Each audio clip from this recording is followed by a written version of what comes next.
Thank you. ഈ ദിവസങ്ങളിൽ ഞാൻ തുടർച്ചയായി ഈ സുറിയാനി സഭയുടെ ആരാധനാ രീതിയിൽ അല്ലെങ്കിൽ അതിൻ്റെ ലിറ്റർജിയെ സംബന്ധിച്ച് അതിൻ്റെ പ്രാധാന്യത്തെക്കുറിച്ച് സംസാരിക്കുന്നു. അതെന്തുകൊണ്ടാണെന്ന് ഒത്തിരി പേര് മെസ്സേജ് അയച്ച് ചോദിക്കുന്നുണ്ട്. അപ്പം അതേക്കുറിച്ചാണ് ഞാൻ ഇന്ന് പറയുന്നത്. ഞാൻ പല പ്രാവശ്യം പറഞ്ഞിട്ടുള്ള പോലെ നിങ്ങൾക്കറിയാം, 25 വർഷം ഞാൻ പെന്റക്കോസ്റ്റ് വിഭാഗത്തിലായിരുന്നു. എന്തുകൊണ്ട് ഞാൻ തിരിച്ചു പറയുന്നു? പല ആളുകൾക്കും അതൊരു സംശയമായിട്ട് എന്നോട് ചോദിക്കുന്നു. നമുക്കറിയാം, ഈ യാക്കോബായ വിഭാഗത്തിൽ നിന്ന് ധാരാളം ആളുകൾ പെന്റക്കോസ്റ്റിലേക്ക് പോയിട്ടുണ്ട്, കത്തോലിക്കയിൽ നിന്ന് പോയിട്ടുണ്ട്, അങ്ങനെ പല ആളുകളും.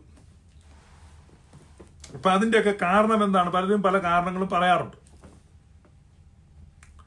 ഉദാഹരണത്തിന് ഇപ്പം ഓർത്തഡോക്സിൽ നിന്ന് അല്ലെങ്കിൽ യാക്കോബായിൽ നിന്ന് വൈദികര് പെന്റക്കോസ്റ്റിൽ പോയി. അപ്പൊ അങ്ങനെയുള്ള വൈദികര് പോയി എന്ന് പറയുമ്പോൾ നമ്മൾ ഒരു അച്ഛൻ പോയി. ഇപ്പൊ കഴിഞ്ഞ ദിവസം ഒരു പോയ അച്ഛനെ ഒരാൾ കൊണ്ട് ഇന്റർവ്യൂ ചെയ്യുന്നുണ്ട്. അത് കേട്ട് കഴിയുമ്പോൾ തന്നെ നമുക്ക് വളരെ വ്യക്തമാണ് അദ്ദേഹം ഒരു നെയിം സൈക്കിൾ വല്ല ഉപ്പായം കിട്ടിക്കാണോന്നുള്ള, അല്ലാതെ ഒരിക്കലും ഒരു അച്ഛനായിരുന്നില്ല. ഞാനൊരു ആക്ഷേപിക്കാൻ പറയുന്നതല്ല. അപ്പൊ ഞാൻ അവരോട് പറഞ്ഞു, അങ്ങനെയാണെങ്കിൽ ആ അച്ഛനെ എൻ്റെ ലൈവിലൊന്ന് കൊണ്ടുവരാൻ പറഞ്ഞു. കാരണം ഈ അച്ഛൻ പെന്റക്കോസ്റ്റിൽ പോയെങ്കിൽ ആ അച്ഛൻ എത്രത്തോളം സുറിയാനി സഭയുടെ ലിറ്റർജി അറിയാമായിരുന്നു എന്നൊന്ന് ചോദിച്ചറിയാനാണ്. അതുപോലെ തന്നെ ഒരു അച്ഛനാണ് ഈ കാനമച്ഛൻ എന്ന പേരെടുത്തൊരച്ഛൻ. കാരണം ഞാനിത് പറയുന്നത് ഒരിക്കലും വ്യക്തി വിദ്വേഷം കൊണ്ടല്ല. കാരണം കാനമച്ഛനൊക്കെ എന്നെ മിസ്ലീഡ് ചെയ്യുവാൻ, എനിക്ക് അതേതുമായിട്ട് നേരിട്ട് പരിചയമൊന്നുമില്ല. പക്ഷെ നമ്മൾ ആ കാലഘട്ടത്തിൽ ചിന്തിച്ചത് ഒരച്ഛൻ പെന്റക്കോസ്റ്റിൽ പോയി.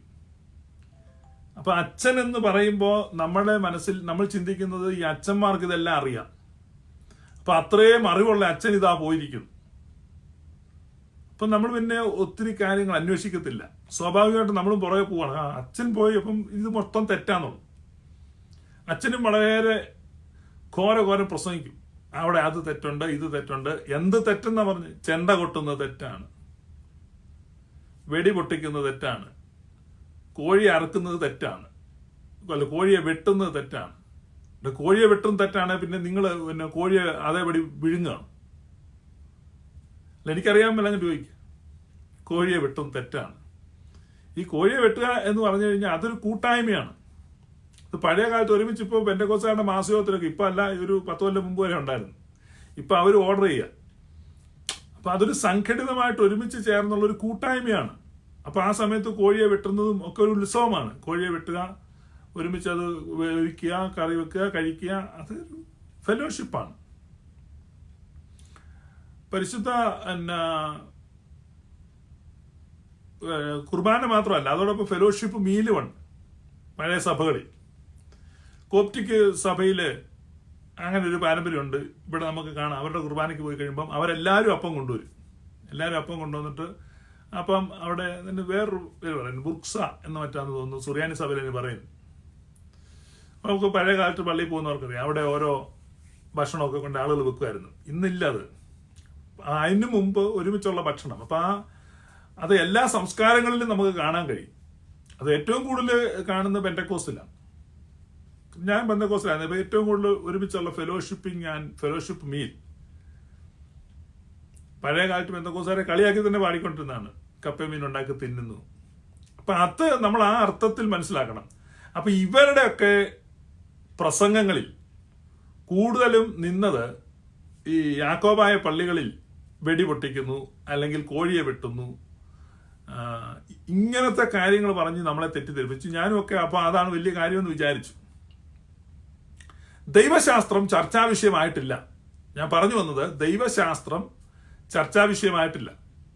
ആ ദൈവശാസ്ത്രം ചർച്ചാ വിഷയമാക്കുന്നത് ഞാനിപ്പോൾ ഈ ലൈവ് തുടങ്ങിയ പിന്നെയാണ്. ഞാൻ ചോദിച്ചു ദൈവം ആരാണെന്ന് ചോദിച്ചപ്പം അവരെല്ലാം കൂടെ അങ്ങോട്ടും ഇങ്ങോട്ടും ചോദിക്കാൻ തുടങ്ങി, ആരാ ആരാ ആരാ ആരാ.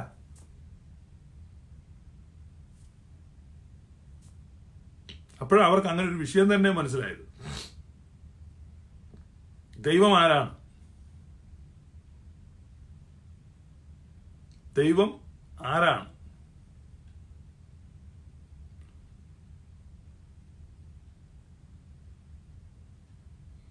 മലയാളി പെന്തക്കോസ്തിലെ ഓരോ വ്യക്തികളും സ്വയം ചോദിക്കണം. ഞാന് പെന്തക്കോസ്തിലായിരുന്നു. ഞാൻ ആ സമയത്ത് എല്ലാവരോടും ചോദിച്ചു, നമ്മുടെ ദൈവം ആരാണ്? നമ്മൾ എങ്ങനെയാണ് ദൈവത്തെ നിർവചിക്കുന്നത്? ഇപ്പോൾ ഒരാളെന്നോട് ചോദിച്ചപ്പോൾ നിർവചിക്കേണ്ടല്ലോ ആവശ്യമുണ്ട്, അങ്ങ് ആരാധിച്ചാൽ പോലെ, നമ്മൾ ദൈവത്തിൽ അങ്ങ് വിശ്വസിച്ചാൽ പോലെ. ദൈവം എന്ന് പറഞ്ഞാൽ എന്താണ്? ഈ വായുവാണോ? അതോ ഈ കാറ്റാണോ? അപ്പൊ ഇവർക്ക് ദൈവത്തെ സംബന്ധിക്കുന്ന ബോധ്യമില്ല. ദൈവത്തെ സംബന്ധിക്കുന്ന ബോധ്യമില്ല. ഇപ്പൊ അതിനുവേണ്ടി ഇപ്പൊ അവര് ഒരു കമ്മിറ്റി വിളിച്ചു കൂട്ടുകയാണ്. കമ്മിറ്റി അത്രയൊക്കെ മതി, അതിൽ കൂടുതൽ ഡെക്കറേഷൻ്റെ ഒന്നും ആവശ്യമില്ല. അപ്പൊ അതിന് ഈ അനിൽ കൊടുത്തോട്ടം ഇട്ടിരിക്കുന്ന പേര് സുന്നകദോസ് എന്നാണ്. കുഴപ്പമില്ല, അങ്ങനെ പേരിടാം, ആർക്കും എന്ത് പേര് വിടാമല്ലോ. മനോഹരൻ എന്നൊക്കെ ചില ആളുകൾ പേരിട്ടുകൊണ്ട് നടക്കുന്നതാണ്. അപ്പൊ പേരിടുന്നതിനൊന്നും കുഴപ്പമില്ല, ആർക്കും പേരിടും. അപ്പൊ സുന്നകദോസ്.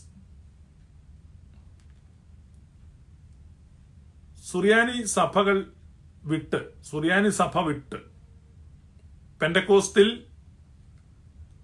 അകപ്പെട്ട് കിടക്കുന്ന ആളുകൾ അടിയന്തിരമായി ആ പെന്തക്കോസ്ത് സഭയിൽ നിന്ന് രക്ഷപ്പെടാനുള്ള അവസരമാണിത്. പെന്തക്കോസ്തുകാർ സുന്നകദോസ് കൂടാൻ പോകുന്നതേ ഉള്ളൂ. ഞാൻ ഇത്ര നാള് പറഞ്ഞുകൊണ്ടിരുന്നത് ശരിയാണെന്ന് തെളിഞ്ഞു. ഇത്ര നാള് ഞാൻ പറഞ്ഞു ഇവർക്ക് ഉപദേശമില്ല, ഇവരുടെ ദൈവം ആരാണെന്ന് ഇവർക്ക് അറിയത്തില്ല, യാതൊരു ബോധവുമില്ല.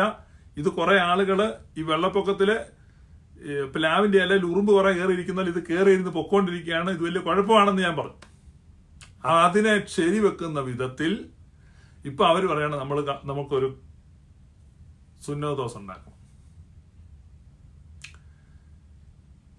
പ്രിയപ്പെട്ട സുറിയാനിക്കാരെ, പെന്തക്കോസ്തിൽ അകപ്പെട്ടിരിക്കുന്ന സുറിയാനിക്കാരെ, ഞാൻ കഴിഞ്ഞ പ്രാവശ്യം പറഞ്ഞത് പിന്നെയും ആവർത്തിക്കുന്നതിൽ എനിക്ക് മടുപ്പില്ല.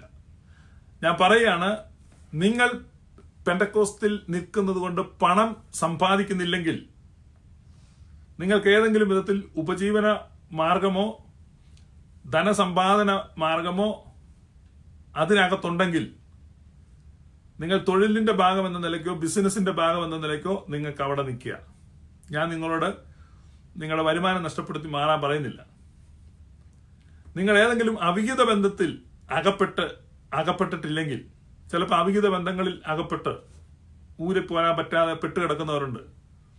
അപ്പൊ നിങ്ങള് കാരാഗ്രഹത്തിൽ വീണതായി ഞങ്ങൾ കണക്കാക്കാം. ഈ രണ്ട് കുഴപ്പങ്ങളില്ലാത്ത ആരെങ്കിലും കൈകാലുകൾ സ്വതന്ത്രരായ അപ്നേറുമാർ ഉണ്ടെങ്കിൽ, നിങ്ങൾക്കറിയാം ദാവീദിന്റെ വിലാപം, അപ്നേർ, എന്റെ മകനെ നീ ഒരു നീചനെ പോലെയോ മരിക്കേണ്ടത്. അപ്നേർ, നീ ഒരു നീചനെ പോലെയോ മരിക്കേണ്ടത്. അപ്നേർ, നീ ഒരു നീചനെ പോലെയോ മരിക്കേണ്ടത്. അപ്നേർ, നീ ഒരു നീചനെ പോലെയോ.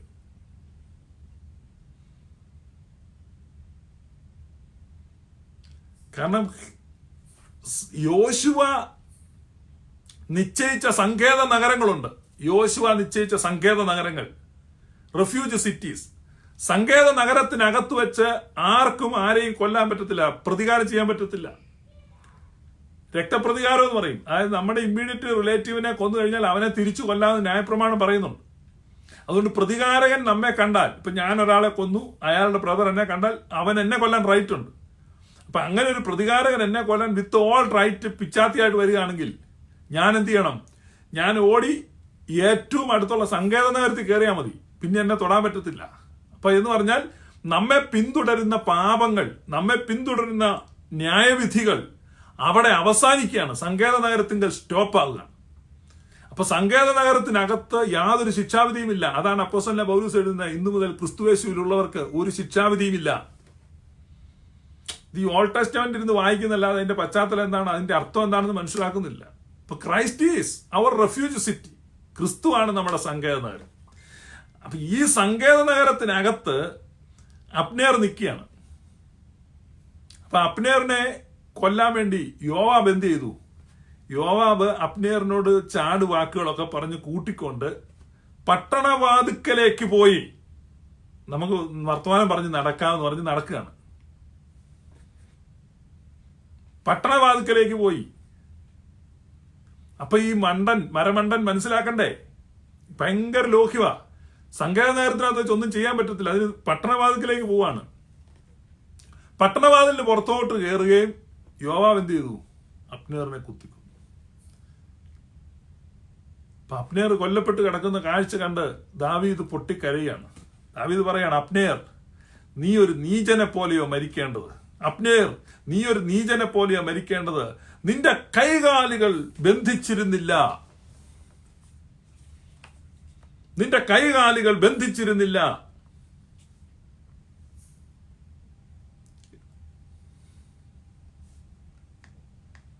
നിന്റെ കൈകാലുകൾ ബന്ധിച്ചിരുന്നില്ല. ഇന്നിപ്പം സുറിയാനി സഭയിൽ നിന്നുള്ള ഈ പെന്തക്കോസ്തിൽ പെട്ട് കിടക്കുന്ന ആളുകളോട് എനിക്ക് പറയാനുള്ളത് അത് തന്നെയാണ്. നിങ്ങളുടെ കൈകാലുകൾ ബന്ധിക്കപ്പെട്ടിട്ടില്ല. നിങ്ങളുടെ കൈകാലുകൾ ബന്ധിക്കപ്പെട്ടിട്ടില്ല. നിങ്ങൾക്ക് ചങ്ങലകൾ ഇട്ടിട്ടില്ല. ആരും ചങ്ങലകൾ ഇട്ടിട്ടില്ല. അപ്പൊ ചങ്ങലകളില്ല, കൈകാലുകൾക്ക് ബന്ധനമില്ല. പിന്നെ എന്തിന്? അതാണ് ദാവീദിന് മനസ്സിലാകാഞ്ഞത്. കാരണം ദാവീദ് വന്ന ഉടനെ ഈ ഡെഡ് ബോഡി നോക്കി. ഡെഡ് ബോഡി നോക്കിയിട്ട് ദാവീദ് പരിശോധിക്കുകയാണ്. ഇവന്റെ കൈകാലുകൾക്ക് ചങ്ങല ഉണ്ടായിരുന്നോ? ഇവനെ ബന്ധിച്ചിരുന്നോ? ഇപ്പൊ ദാവീദ് പറയാണ്, അവൻ ബന്ധിക്കപ്പെട്ടിട്ടില്ല, പക്ഷേ അവൻ കൊല്ലപ്പെട്ടു. അതുകൊണ്ട് നിങ്ങളുടെ കൈകാലുകൾ ബന്ധിക്കപ്പെട്ടിട്ടില്ല. ഇപ്പൊ എനിക്കും അത് മാത്രമേ പറയാനുള്ളൂ. നിങ്ങളുടെ കൈകാലുകൾ ബന്ധിക്കപ്പെട്ടിട്ടില്ല. നിങ്ങൾ സ്വതന്ത്രരാണ്. അപ്പൊ അങ്ങനെ സ്വാതന്ത്ര്യമുള്ള ആളുകൾ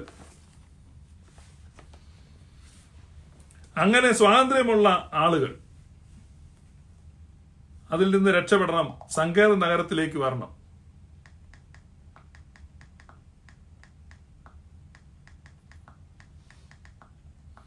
അങ്ങനെ സ്വാതന്ത്ര്യമുള്ളവർ അതിലേക്ക് വരണം. അപ്പൊ ഞാൻ ആ വാക്യം നിങ്ങളെ വായിച്ചിരിക്കും.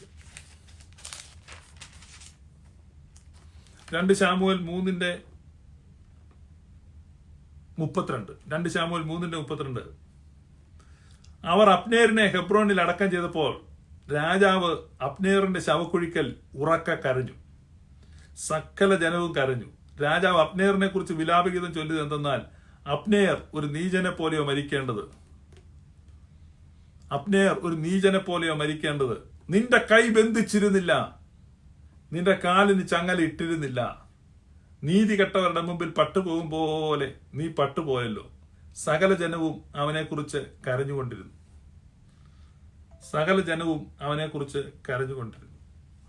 അപ്പൊ നിങ്ങൾ ഈ 2 ശമൂവേൽ 3 അധ്യായം വായിക്കുക. ഞാനിപ്പോ പറഞ്ഞ ഹോൾ സ്റ്റോറി വളരെ ഭംഗിയായിട്ട് അവിടെ എഴുതിയിട്ടുണ്ട്. നിങ്ങൾക്ക് അത് വായിക്കാം. ഇതാണ് നമ്മുടെ ജീവിതത്തിൽ സംഭവിച്ചിരിക്കുന്നത്. നിങ്ങൾ ഈ പെന്തക്കോസ്തിനകത്ത് പെട്ടിരിക്കുകയാണ്. അപ്പൊ അതിൽ നിന്ന് ഇമ്മീഡിയറ്റ് ആയിട്ട് എന്തിന് രക്ഷപ്പെടണമെന്ന് നിങ്ങൾക്ക് തോന്നും. രക്ഷപ്പെടേണ്ട കാര്യമാണ് ഈ പറഞ്ഞുകൊണ്ടിരിക്കുന്നത്. ഒന്നാമത്, പെന്തക്കോസ്തിൽ ആർക്കും തന്നെ ദൈവം ആരാണെന്ന് അറിയത്തില്ല. ഒന്നാമത്തെ എന്റെ ആരോപണമാണ്. ഇപ്പൊ ഇവിടെ ഞാൻ പറഞ്ഞതിനെല്ലാം ഉത്തരം പറഞ്ഞു, അത് പറഞ്ഞു, ഇത് പറഞ്ഞു എന്നൊക്കെ പറഞ്ഞ ആളുകൾ നടക്കുന്നുണ്ട്. ഒന്നാമത്തെ ഒബ്ജക്ഷൻ, പെന്തക്കോസ്തിൽ ആർക്കും തന്നെ ദൈവം ആരാണ് എന്നറിയത്തില്ല. അറിയാമെങ്കിൽ പറയുക.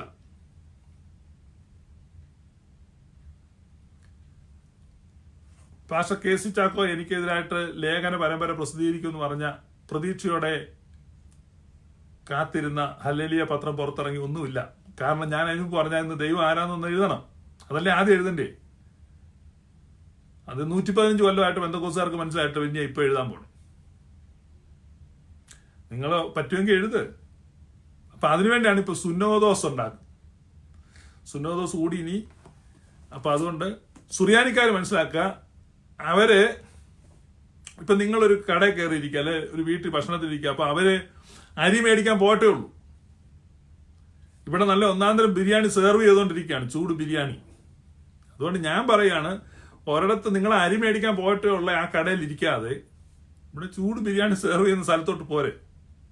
നിക്കായിലും കുസ്തന്തീനോപ്പോലിസിലും എഫേസോസിലും വെച്ചുണ്ടായ പുണ്യപ്പെട്ട 3 പൊതു സുന്നോദോസുകളെയും അവയിലുണ്ടായിരുന്ന സ്തുതിക്കപ്പെട്ടവരും ദൈവത്തെ ധരിച്ചവരും മൽപ്പാന്മാരും നമ്മുടെ പിതാക്കന്മാരുമായ സകല വിശുദ്ധന്മാരെയും ഞങ്ങൾ ഓർക്കുമ്പോൾ ചൊവ്വുള്ളതും കുറ്റമില്ലാത്തതുമായ ഏക വിശുദ്ധ വിശ്വാസത്തെ നമുക്ക് ഏൽപ്പിച്ച് പാലിച്ച് തന്ന, അവരോട് കൂടെയും അവരോടൊപ്പവും മുമ്പ് കൂട്ടി വിശുദ്ധതയിൽ പ്രവേശിച്ച അത്രയും പിതാക്കന്മാരെ നമ്മൾ ഓർക്കുമ്പോൾ ആ പരിശുദ്ധ സഭയിൽ, അവിടെയാണ് നമ്മൾ ആ സഭയുടെ ശ്രേഷ്ഠത മനസ്സിലാക്കുന്നത്.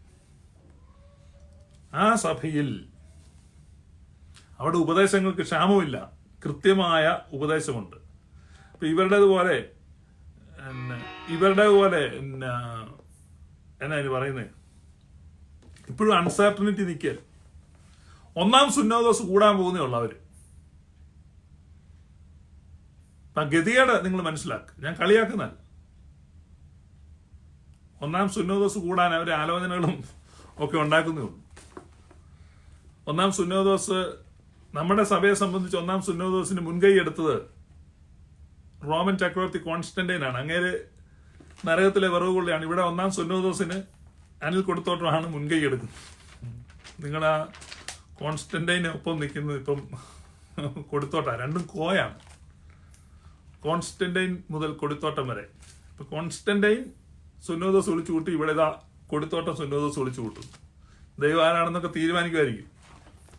അപ്പൊ ഇതാണ് സ്ഥിതി. ഞാൻ കളിയാക്കുന്നല്ല. കാരണം ഞാൻ പറഞ്ഞ അവർക്ക് പെന്തക്കോസ്തുകാർക്ക് എന്തും ചെയ്യാം, അവർക്ക് അവരുടെ കാര്യങ്ങൾ. പക്ഷെ നിങ്ങൾ സുറിയാനിക്കാർ എന്തിന് അതിനകത്ത് നിൽക്കണം?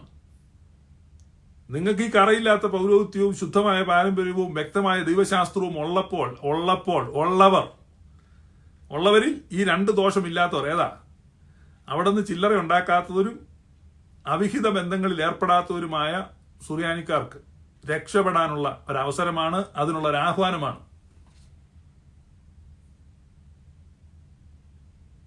നമുക്ക് അബദ്ധം പറ്റി കാണും. ഇപ്പൊ അതിനകത്ത് ഈഗോ ഒന്നും വിചാരിക്കേണ്ടതില്ല. ഇപ്പൊ എന്നെ സംബന്ധിച്ച് എനിക്കും വേണമെങ്കിൽ അഭിമാന പ്രശ്നം പറഞ്ഞ് നിൽക്കാം. ഞാനിതെല്ലാം പരിശോധിച്ചപ്പോൾ ലോക ക്രിസ്ത്യാനിറ്റിയുടെ ഹിസ്റ്ററി പരിശോധിച്ചപ്പോൾ ഇതുപോലൊരു സഭയിൽ ഇതുപോലൊരു ഉപദേശമില്ല. ഇത്രയും ശ്രേഷ്ഠമായ ഉപദേശം, ഇത്രയും നല്ല ദൈവശാസ്ത്രം നമുക്കുള്ളപ്പോ എന്തിന്? നമ്മുടെ മോഹൻലാല് ഉണ്ട്, ലാലേട്ടൻ പറയുന്നുള്ളൂ, വീട്ടിൽ സ്വർണം വെച്ചിട്ടെന്തിന് എന്ന് പറഞ്ഞ പോലെ നമ്മളിങ്ങനെ വീട്ടിൽ സ്വർണം വെച്ചിട്ട് പോകുന്നൊരു പരിപാടിയാണ്. അപ്പൊ അതെനിക്ക് തിരിച്ചറിഞ്ഞു. അപ്പൊ അതിൽ ഒന്നാമത്തെ പ്രശ്നം, ദൈവം ആരാന്നറിയത്തില്ല.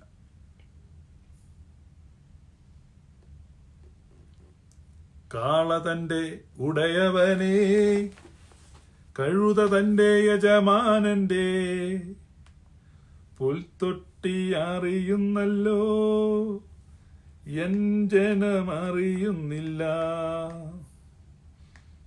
ആകാശമേ കേൾക്കാ,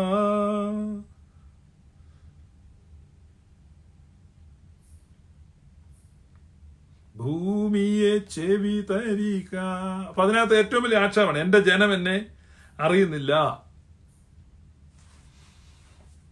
ഇവരാരെങ്കിലും അറിയുന്നുണ്ടോ?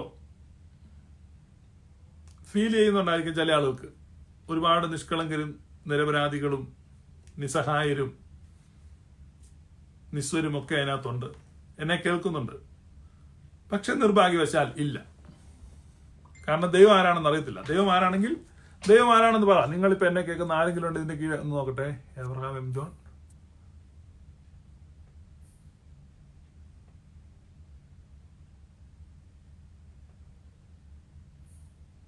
അടിസ്ഥാനം ഇല്ലാത്ത അച്ഛന്മാർ മാത്രമേ പോവുള്ളൂ. പോയ ഏതെങ്കിലും ഒരു അച്ഛന് ഈ ലൈവിൽ വന്നിരുന്ന് സംസാരിക്കാൻ പറ്റുമോ? ഞാൻ ചോദിക്കാം, നിങ്ങൾക്ക് പോയ ഏതെങ്കിലും അച്ഛൻ ആ അച്ഛന്മാരോടൊക്കെ എനിക്ക് വ്യക്തിപരമായിട്ട് താല്പര്യമുണ്ട്. കാരണം എന്നെയൊക്കെ മിസ്ലീഡ് ചെയ്തതാണ്. എന്നെ അനേക സുറിയാനിക്കാരെ ചതിച്ചതാണ് ഈ അച്ഛന്മാർ. കാനോച്ചന് കുറച്ച് വിമാനയാത്രകളും കുറച്ച് നാണയത്തൊട്ടുകളും തടഞ്ഞു കാണും. അത് യൂദായിക്ക് കിട്ടിയ 30 വെള്ളിയേക്കാൾ ഒട്ടും മെച്ചമുള്ളതല്ല. അനേക സുറിയാനി കുടുംബങ്ങളിൽ തീ കോരിയിടുകയും അനേക കുടുംബങ്ങളെ ഭിന്നിപ്പിക്കുകയും ഛിദ്രിപ്പിക്കുകയും അനേക ഇടവകകളെ തകർക്കുകയും ചെയ്തതിന്റെ കൂലിയാണ്, അനീതിയുടെ കൂലി. സുറിയാനി സഭയിലെ ഒരു പട്ടക്കാരനായി മാത്രം നിന്നിരുന്നെങ്കിൽ ഒരു 30 കൊല്ലം മുമ്പ് റിട്ടയർ ആയി വീട്ടിൽ ഇരിക്കേണ്ട ആളാണ് ഇപ്പോഴും വാർദ്ധക്യത്തിലും ഫലം കായ്ക്കുന്നു. ദൈവത്തിന്റെ വലിയ അനുഗ്രഹമാണെന്നാ പറയുന്നത്.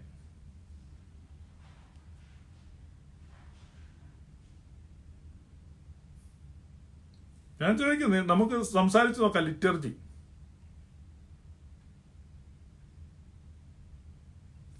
നാല് വരി തെറ്റാതെ പാടുന്നത് കേട്ടിട്ടുണ്ടോ ആ മനുഷ്യൻ ഇന്ന് വരെ? അപ്പൊ സുറിയാനി പഠിക്കാത്തവരും ലിറ്റർജി പഠിക്കാത്തവരും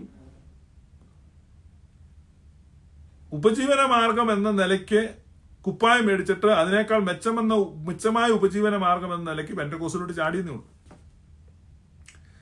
അത് കണ്ട് തെറ്റിദ്ധരിച്ച എന്നെ പോലെയുള്ള ആളുകൾ ഇവർ വിശ്വാസത്തെ എല്ലാം പരിശോധിച്ച് ഉപദേശത്തെ എല്ലാം പരിശോധിച്ച് പെന്തക്കോസ്ത് ഉപദേശമാണ് കൃത്യമായിട്ടുള്ളതെന്ന് ഗ്രഹിച്ച് അച്ഛന്മാർ മാറിയതാണെന്നാണ് ചിന്തിച്ചത്. അച്ഛന്മാർ മാറിയതിന്റെ കഥ വേറെയാണെന്നുള്ളത് പിന്നെ മനസ്സിലായി. ഇതിനകത്ത് കയറി കഴിഞ്ഞപ്പോൾ അബദ്ധം മനസ്സിലായി. വേറൊരു ചങ്ങാതി ഉണ്ട്, ദേറാപ്പട്ടമാണെന്ന് പറഞ്ഞ് പട്ടം മേടിച്ചു. ദേറാപ്പട്ടം എന്ന് പറഞ്ഞാൽ നമ്മുടെ സുറിയാനിക്കാർക്ക് അറിയാം, വിവാഹം കഴിക്കാതെ അച്ഛനായി. അപ്പൊ അച്ഛൻ പട്ടം മേടിച്ചു കഴിഞ്ഞാൽ പിന്നെ വിവാഹം കഴിക്കാൻ പറ്റത്തില്ല. അപ്പൊ അത് കഴിഞ്ഞപ്പോഴാണ് പുള്ളിക്ക് മനസ്സ് മാറിയത്. ചേഞ്ച് ഓഫ് മൈൻഡ് എന്ന് പറയും. അപ്പൊ ചേഞ്ച് ഓഫ് മൈൻഡ് വന്നു. അത് കഴിഞ്ഞപ്പോ പുള്ളി ഒരു പെണ്ണിനെ കൂടെ താമസിപ്പിച്ചു. അത് സുറിയാനി സഭയിൽ സമ്മതിക്കത്തില്ല. അപ്പൊ പുള്ളി എന്ത് ചെയ്തു? പെട്ടെന്ന് പെന്തക്കോസ്തായി, സാക്ഷ്യങ്ങളായി, പ്രസംഗങ്ങളായി, പെന്തക്കോസ്തായി. ഇതോ അച്ഛൻ മാനസാന്തരപ്പെട്ടിരിക്കുന്നു, അച്ഛൻ വന്നിരിക്കുന്നു. അതിനെയാണ് രക്ഷയില്ലാതെ രക്ഷിക്കപ്പെടുക എന്ന് പറയുന്നത്. അപ്പൊ ഇങ്ങനെ ഓരോരോ കാരണങ്ങൾ, ഓരോ ഊരാക്കുടുക്കുകളിൽ പെട്ടവരൊക്കെ ആയിരുന്നു പെന്തക്കോസിൽ പോയത്. എന്നിട്ട് അവര് വെളുക്ക ചിരിച്ച് സാക്ഷ്യം പറഞ്ഞപ്പോൾ നമ്മൾ ഓർത്ത് ഇത് അവിടെ എന്തോ വലിയ കാര്യമാണെന്ന്, ഇവിടുത്തെ ഉപദേശം തെറ്റാണെന്ന്, നിർമ്മലമായ ഉപദേശം അവിടെ ഉണ്ടെന്ന് ഓർത്ത് നമ്മൾ പല ആളുകൾ ഫോളോ ചെയ്ത് പോയതിൽ ഒരാളാണ് ഞാൻ. പക്ഷെ ഇവിടെ വന്നിരുന്ന് ഉപദേശം പഠിക്കാൻ തുടങ്ങി കഴിഞ്ഞപ്പോൾ എനിക്ക് അബദ്ധം മനസ്സിലായി. പിന്നെ ഞാൻ പലരോടും ചോദിച്ചു. അവസാനം ചോദിച്ചു വന്നപ്പം ഇവിടെ ഉപദേശമില്ല. അത് തന്നെയല്ല, സുറിയാനി സഭയുടെ ഉപദേശങ്ങളെല്ലാം കറക്റ്റുമാണ്.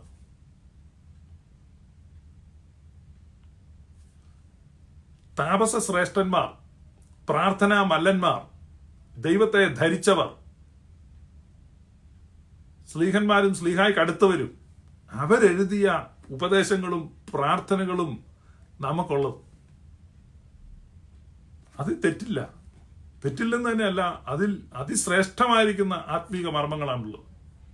അതുകൊണ്ട് സുറിയാനി സഭയിലെ മുൻ അംഗങ്ങളായി പെന്തക്കോസ്തിലോ സ്വതന്ത്ര സഭകളിലോ പെട്ടുകിടക്കുന്ന ഓരോരുത്തരോടും ഒരു സുറിയാനി സഭയിലെ മുൻ അംഗം എന്ന നിലയിൽ, അല്ലെങ്കിൽ നിങ്ങളെപ്പോലെ തന്നെ അബദ്ധം പറ്റിയൊരു വ്യക്തി എന്ന നിലയ്ക്ക് ഞാൻ നിങ്ങളെ പ്രബോധിപ്പിക്കുകയാണ്.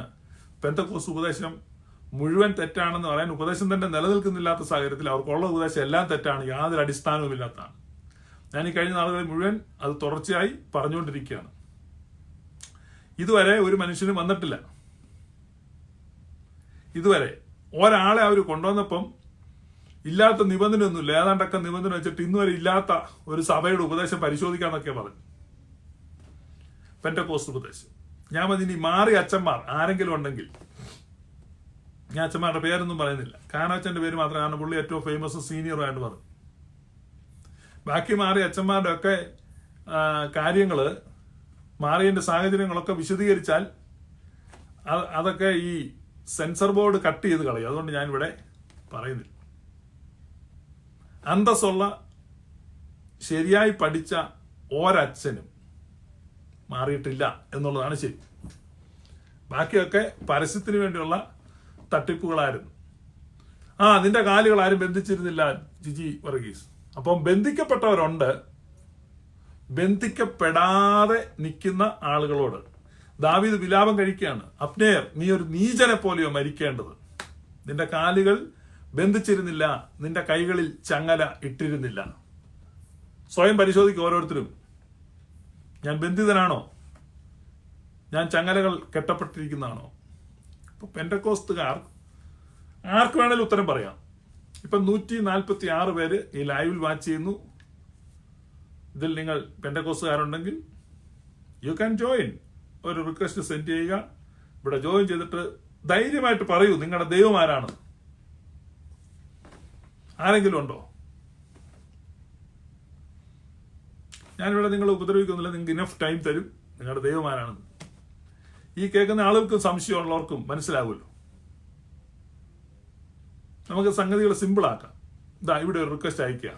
ഇവിടെ വന്നിത് ഇതിന്റെ ഈ സ്ക്രീനിൽ നേരെ പകുതി നിങ്ങൾക്ക് കിട്ടും. അവിടെ ഇട്ടിരുന്നിട്ട് നിങ്ങൾ പറ ഞങ്ങളുടെ ദൈവം ആരാണ്, നിങ്ങളുടെ ദൈവം ആരാണ്. ഹു ഈസ് യുവർ ഗോഡ്, അല്ലെങ്കിൽ വാട്ട് ഈസ് യുവർ ഗോഡ്. പറയത്തില്ല, അറിയത്തില്ല. അപ്പൊ പിന്നെ ഡിസ്കഷൻ വേണ്ട. നേരെ വായടച്ചിട്ട് വീട്ടിൽ തിരിച്ചു വന്നു.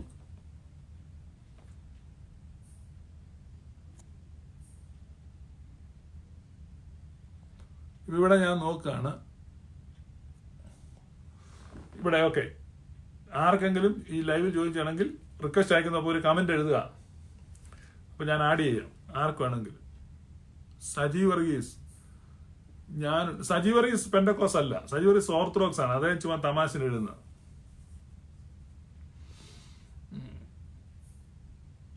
കെ എം ജോസഫ് അയ്യോ, കെ എം ജോസഫ് അപ്പച്ചനാണോ വരുന്നത്?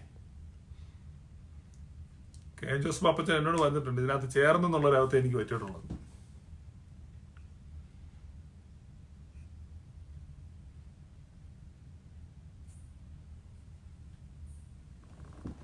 സജീവറീസ് ഇല്ല. ജെയിംസ് ആമൽ ഹീസ് ജസ്റ്റ് ജോക്കിംഗ്. സജീവറീസ് ഓർത്തഡോക്സ് കാരനാണ്, ബാംഗ്ലൂരുള്ള. അത് തമാശ പറയുന്നു. ദുരുപദേശം, ഞാൻ ദുരുപദേശകനാണ്. ഒരു ദുരുപദേശകനാണ് നിങ്ങളെ ഇൻവൈറ്റ് ചെയ്യുന്നത്. പെന്തക്കോസിൽ സദുപദേശകരാരും ഇല്ലേ? മലയാളി പെന്തക്കോസിൽ ഒരു ദുരുപദേശകനേ ഉള്ളൂ, ഞാനാണ്. എന്റെ പടം വെച്ച് അല്ലേലിയിൽ പരസ്യം കൊടുത്തു, വാർത്ത കൊടുത്തു. എന്നെ ദുരുപദേശകൻ എന്ന് വാർത്ത പ്രസിദ്ധീകരിച്ച പ്ലിൻസി ചേച്ചിയുടെ ഹസ്ബൻഡ് അല്ലേലിയ സാങ്കുട്ടി ചേട്ടൻ, നിങ്ങൾക്ക് വേണമെങ്കിൽ വരാം, വന്നിട്ട് ദൈവം ആരാന്ന് പറയാം. നല്ല എളുപ്പമായിരുന്നല്ലോ ഞാൻ ദുരുപദേശകനാന്ന് പറയാൻ. സാംകുട്ടി സാർ ഇപ്പൊ ലൈവിലില്ലായിരിക്കും, പിന്നെ ഒരു സമയം ഉണ്ടാക്കി വന്ന് പറഞ്ഞാൽ മതി. ഒന്ന് എനിക്ക് കേൾക്കണം, നിങ്ങളുടെ ദൈവം ആരാന്ന് കേൾക്കണം, വേറൊന്നും കേൾക്കണം. ഞാൻ ദുരുപദേശകനാണ്, സമ്മതിച്ചു. പക്ഷെ നിങ്ങളുടെ ദൈവം ആരാണ്? മലയാളി പെന്തക്കോസ്തുകാരുടെ ദൈവം ആരാണ്? ഇതിന് പോലും ഉത്തരവില്ല. ഇതിന് പോലും ഉത്തരം പൂരിപ്പിക്കാൻ കഴിയാത്ത ആളുകളാ വലിയ വിശേഷം പറയുന്നത്.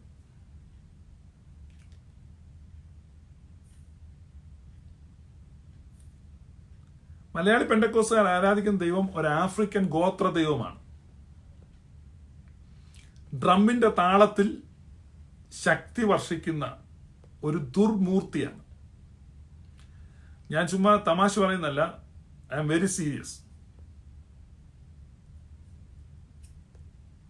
അത് അസൂസ സ്ട്രീറ്റില് ഈ വില്യം സൈമൂർ എന്ന് പറഞ്ഞ ആ കറുത്തവർഗക്കാരൻ ആഫ്രിക്കയിൽ നിന്ന് കൊണ്ടുവന്ന ശക്തിയാണ്.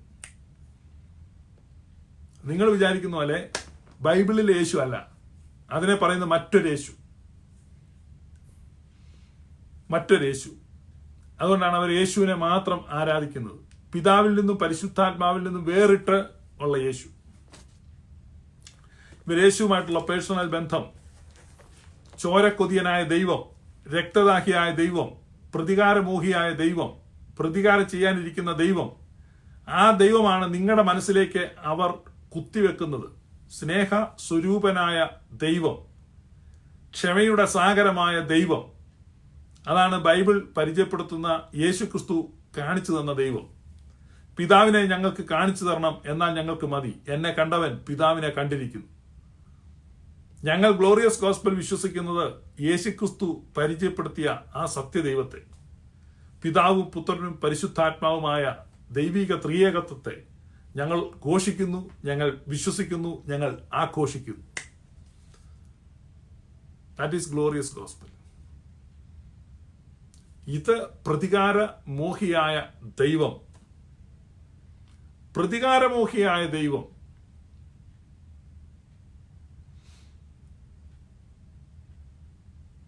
പ്രതികാരമോഹിയായ ദൈവം എന്നെ കേൾക്കുന്ന പെന്തക്കോസ്തിൽ പെട്ടിരിക്കുന്ന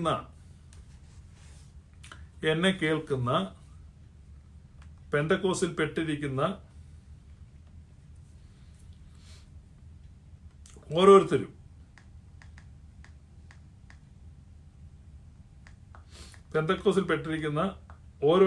എന്ന് പറഞ്ഞാൽ ഓരോ സുറിയാനിക്കാരെ, അല്ലാത്ത ആളുടെ അറിയാമെന്ന് എനിക്ക് ഇവിടെ ഉത്തരവാദിത്തമില്ല.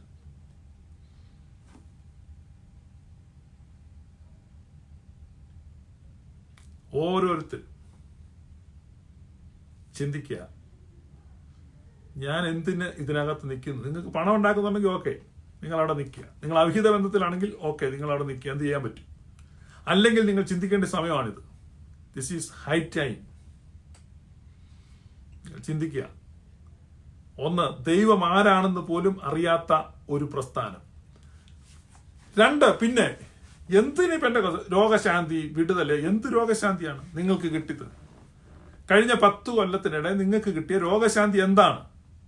കഴിഞ്ഞ 10 കൊല്ലത്തിനിടയിൽ സ്തോത്രകാഴ്ച, ദശാംശം, വഴിപാട്, നേർച്ച, പിരിവ് എന്നൊക്കെ പറഞ്ഞ് ഈ ആളുകൾ നിങ്ങളിൽ നിന്ന് അപഹരിച്ച പണം എത്രയാണ്? നിങ്ങൾക്ക് കിട്ടിയ രോഗശാന്തി എന്ന് പറഞ്ഞാൽ ഒരു തലയ്ക്ക് ഒരു മരപ്പുണ്ടായിരുന്ന മരപ്പ് മാറി, തലയ്ക്ക് ഒരു ചെറിയ വേദന ഉണ്ടായിരുന്നു, അത് മാറി എന്നൊക്കെയാണ് ഈ പറയുന്നത്. 2 ഗ്ലാസ് വെള്ളം കുടിച്ച് റിലാക്സ് ചെയ്താൽ മാറാനുള്ള അസുഖം ഉണ്ടായിരുന്നുള്ളൂ, അതായി മാറിയത്. അതിന് നിങ്ങൾ ഇത്രയും ത്യാഗം സഹിച്ചത്. ചിന്തിക്കാൻ തുടങ്ങുക. പെന്തക്കോസ്റ്റ് ഒരു കമ്മ്യൂണിറ്റി എന്ന നിലയ്ക്ക് അപകടങ്ങളിൽ നിന്ന്, അനർത്ഥങ്ങളിൽ നിന്ന്, രോഗങ്ങളിൽ നിന്ന്, ബാധകളിൽ നിന്ന്, വസന്തകളിൽ നിന്ന് ആ കമ്മ്യൂണിറ്റിക്ക് യാതൊരു ഇമ്മ്യൂണിറ്റിയും ഇല്ല. കഴിഞ്ഞ 2 വർഷത്തെ ഫേസ്ബുക്ക് പോസ്റ്റുകളിലൂടെ പോവുക, ഏറ്റവും കൂടുതൽ ആളുകൾ, ശുശ്രൂഷകർ അപകടത്തിൽ മരിച്ചത് പെന്തക്കോസ്റ്റിലാണ്. ഏറ്റവും കൂടുതൽ ചെറുപ്പക്കാർ മരിച്ചത് പെന്തക്കോസ്റ്റിലാണ്. ഞാൻ ബ്ലെയിം ചെയ്യുന്നതല്ല, എല്ലാ മതങ്ങളിൽപ്പെട്ടവരും അപകടത്തിൽ മരിക്കുന്നു. പക്ഷേ ആ കമ്മ്യൂണിറ്റിക്ക് യാതൊരു തരത്തിലുള്ള ദൈവിക സംരക്ഷണവും ഇല്ല. ഹൈന്ദവർക്കുള്ള അത്രയും പോലും സംരക്ഷണം ഇല്ല എന്നുള്ളത് വളരെ വ്യക്തമാണ്. It is very much evident. പിന്നെ നിങ്ങൾ എന്തിനതിനകത്ത് നിൽക്കുന്നു? എന്ത് സംരക്ഷണം കിട്ടുമെന്നാണ് നിങ്ങൾ വിചാരിക്കുന്നത്? എന്ത് പ്രത്യേകതയാണുള്ളത്? പാപപരിഹാരം നൽകുന്നവനും വെടിപ്പാക്കുന്നവനും ഞങ്ങളുടെ അകൃത്യങ്ങളെ ക്ഷമിക്കുകയും തുടച്ചു നീക്കുകയും അവയോർക്കാതിരിക്കുകയും ചെയ്യുന്നവനുമായ ദൈവമായ കർത്താവേ, സ്നേഹപൂർവമായ നിന്റെ കാരുണ്യത്താൽ അസംഖ്യങ്ങളായ എന്റെ മഹാപാപങ്ങളെയും വിശ്വാസികളായ നിന്റെ സകല ജനങ്ങളുടെ പാപങ്ങളെയും മായ്ച്ചു കളയണമേ. ഉത്തമനേ, ദേവോ, ഞങ്ങളോട് കരുണ ചെയ്യണമേ. ദൈവമായ കർത്താവേ, നിന്റെ കരുണയാൽ ഞങ്ങളെ ഓർക്കണമേ. എന്റെ കർത്താവേ, നിന്റെ മഹാകരുണയാൽ തന്നെ ഞങ്ങളുടെ മാതാപിതാക്കന്മാരുടെയും സഹോദരീ സഹോദരങ്ങളുടെയും നേതാക്കളുടെയും ഗുരുക്കന്മാരുടെയും വാങ്ങിപ്പോയവരുടെയും മഹത്വമുള്ള നിന്റെ വിശുദ്ധ സഭയുടെ പ്രജകളായ സകല വാങ്ങിപ്പോയവരുടെയും ആത്മാക്കളെ നീ ഓർക്കണമേ. ദൈവമായ കർത്താവേ, അവരുടെ ആത്മാക്കൾക്കും ദേഹികൾക്കും ശരീരങ്ങൾക്കും ആശ്വാസം നൽകണമേ. അവരുടെ അസ്ഥികളിൽ കരുണയും കൃപയുമാകുന്ന പനിമഞ്ഞ തെളിക്കണമേ. കർത്താവും മഹത്വത്തിന്റെ നാഥനുമായ മശിഹ രാജാവേ, ഞങ്ങൾക്കും അവർക്കും നീ വിമോചകനും വിമോചനവും ആയിരിക്കണമേ. കർത്താവേ, ഞങ്ങൾക്ക് ഉത്തരമരുളണമേ. ഞങ്ങളുടെ തുണയ്ക്കായി എഴുന്നള്ളണമേ. ഞങ്ങളെ സഹായിപ്പാൻ വന്നു ചേരണമേ. ഞങ്ങളെ രക്ഷിക്കണമേ. ഞങ്ങളുടെ പ്രാർത്ഥനകളും അപേക്ഷകളും കൈക്കൊള്ളണമേ. ദൈവമേ, സകല കഠിന ശിക്ഷകളും ദയാപൂർവം ഞങ്ങളിൽ നിന്ന് നീക്കി മായ്ച്ചു കളയണമേ. കർത്താവേ, കോപവടികളെ ഞങ്ങളിൽ നിന്ന് കരുണാപൂർവം തടുത്ത് മാറ്റിക്കളയണമേ. സമാധാനപരന്മാരായ ആളുകൾക്കുള്ള ഉത്തമമായ അവസാനത്തിന് ഞങ്ങളെ അർഹരാക്കി തീർക്കണമേ. നിനക്കിഷ്ടമുള്ളതും അനുയോജ്യവും നിന്റെ ദൈവത്വത്തിന് പ്രീതികരവുമായ ക്രിസ്തീയ അന്ത്യം ഞങ്ങൾക്ക് നൽകണമേ. നല്ല അവസാനത്തിന് ഞങ്ങളെ എല്ലാവരെയും അർഹരാക്കി തീർക്കണമേ. ഞങ്ങളിപ്പോഴും എപ്പോഴും എന്നേക്കും നിനക്ക് സ്തുതിയും സ്തോത്രവും സമർപ്പിക്കുന്നു. ദൈവത്വത്തിന് പ്രീതികരം. കർത്താവേ, കോപവടികളെ ഞങ്ങളിൽ നിന്ന് കരുണാപൂർവം തടുത്ത് മാറ്റിക്കളയണമേ. സമാധാനപരന്മാരെ കർത്താവേ, കോപവടികളെ ഞങ്ങളിൽ നിന്ന് കരുണാപൂർവം തടുത്ത് മാറ്റിക്കളയണമേ. നിങ്ങളെ പ്രാർത്ഥനകൾ ശ്രദ്ധിക്കുക. അതിൽ ഈ പ്രാർത്ഥിക്കുന്നത് നല്ല മരണത്തിന് വേണ്ടി. ആ പ്രാർത്ഥന 3 പ്രാവശ്യമാണ് ആവർത്തിക്കുന്നത്. ഞാനിപ്പോൾ പ്ലേ ചെയ്യാൻ പോകും, നിങ്ങൾ ലിസൺ ചെയ്തോണം. 1 പ്രാവശ്യമല്ല, 3 പ്രാവശ്യം ലിസൺ ചെയ്യാം. സമാധാനപരന്മാരായ ആളുകൾക്കുള്ള ഉത്തമമായ അവസാനത്തിന് ഞങ്ങളെ അർഹരാക്കി തീർക്കണമേ. 1. സമാധാനപരന്മാരായ ആളുകൾക്കുള്ള ഉത്തമമായ അവസാനത്തിന് ഞങ്ങളെ അർഹരാക്കണമേ. അടുത്തത്, ഇഷ്ടമുള്ളതും അനുയോജ്യവും നിന്റെ ദൈവത്വത്തിന് പ്രീതികരവുമായ ക്രിസ്തീയ അന്ത്യം ഞങ്ങൾക്ക് നൽകണമേ. 2. നല്ല ക്രിസ്തീയ അന്ത്യം ഞങ്ങൾക്ക് തരണമേ. അടുത്തത്, നല്ല അവസാനത്തിന് ഞങ്ങളെ എല്ലാവരെയും അർഹരാക്കി തീർക്കണമേ. ഞങ്ങളിപ്പോഴും എപ്പോഴും എന്നേക്കും നിനക്ക് സ്തുതിയും സ്തോത്രവും സമർപ്പിക്കുന്നു. ഹോശോ വബുക്കുലസ് ബാൻ ലവൽബി.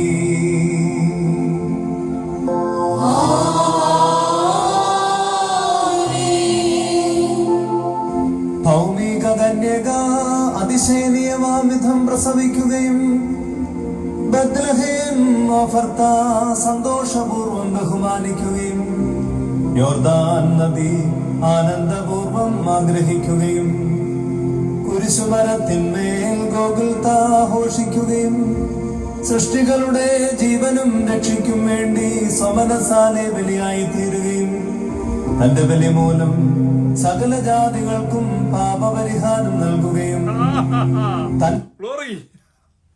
കേക്കടാ പോയി. തന്റെ ബലി മൂലം സകല ജാതികൾക്കും പാപപരിഹാരം നൽകുകയും. ഇത് പറയാൻ ഏത് സഭയുണ്ട് ഇവിടെ?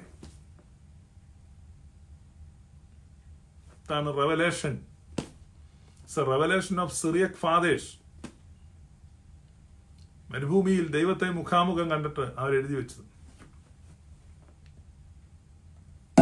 മരണത്താലെ ബലിയായി തീരുകയും തന്റെ ബലി മൂലം സകല ജാതികൾക്കും പാപപരിഹാരം നൽകുകയും തന്റെ മരണത്താൽ സകല കുടുംബങ്ങളെയും വംശം ജീവിപ്പിക്കുകയും ചെയ്ത സ്വർഗീയ കുഞ്ഞാടായ കർത്താവേ, ധാരാളമായ നിന്റെ മനുഷ്യ സ്നേഹത്താലും അവർണ്ണനീയമായ നിന്റെ കൃപയാലും നിന്നെ പ്രസവിച്ച അമ്മയായ അനുഗ്രഹീതയും പരിശുദ്ധയുമായ ദൈവമാതാവാകുന്ന മറിയാമിന്റെയും ദീർഘദർശിമാരുടെയും സ്നേഹന്മാരുടെയും സഹദേവന്മാരുടെയും പിതാക്കന്മാരുടെയും ശ്രദ്ധേയവും സ്വീകാര്യവുമായ പ്രാർത്ഥനകളാലും വിശ്വാസമുള്ള നിന്റെ സഭയ്ക്ക് പാപപരിഹാരം നൽകണമേ.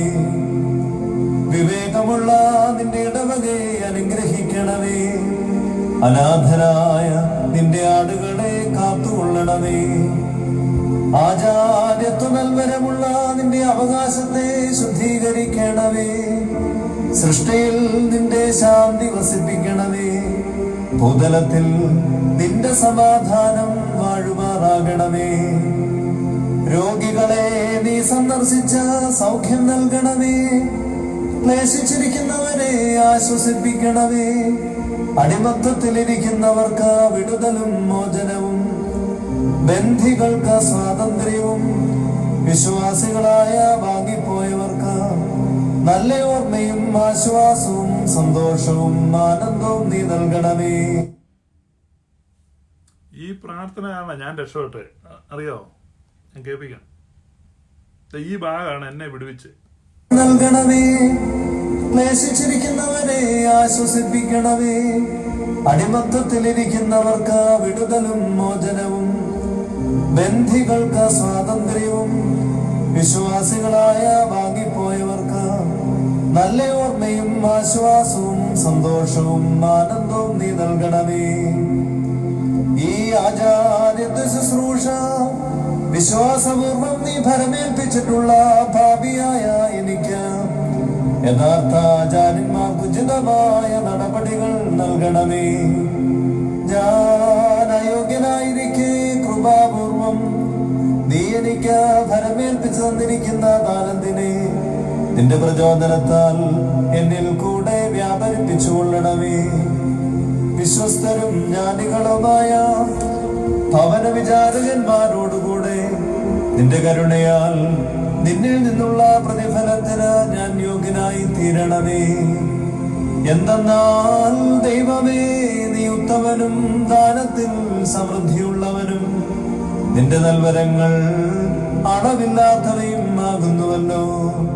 നിനക്കും നിന്റെ പിതാവിനും പരിശുദ്ധാത്മാവിനും ഇപ്പോഴും എപ്പോഴും എന്നേക്കും ഞങ്ങൾ സ്തുതിയും സ്തോത്രവും അർപ്പിക്കുന്നു. ഹോശോ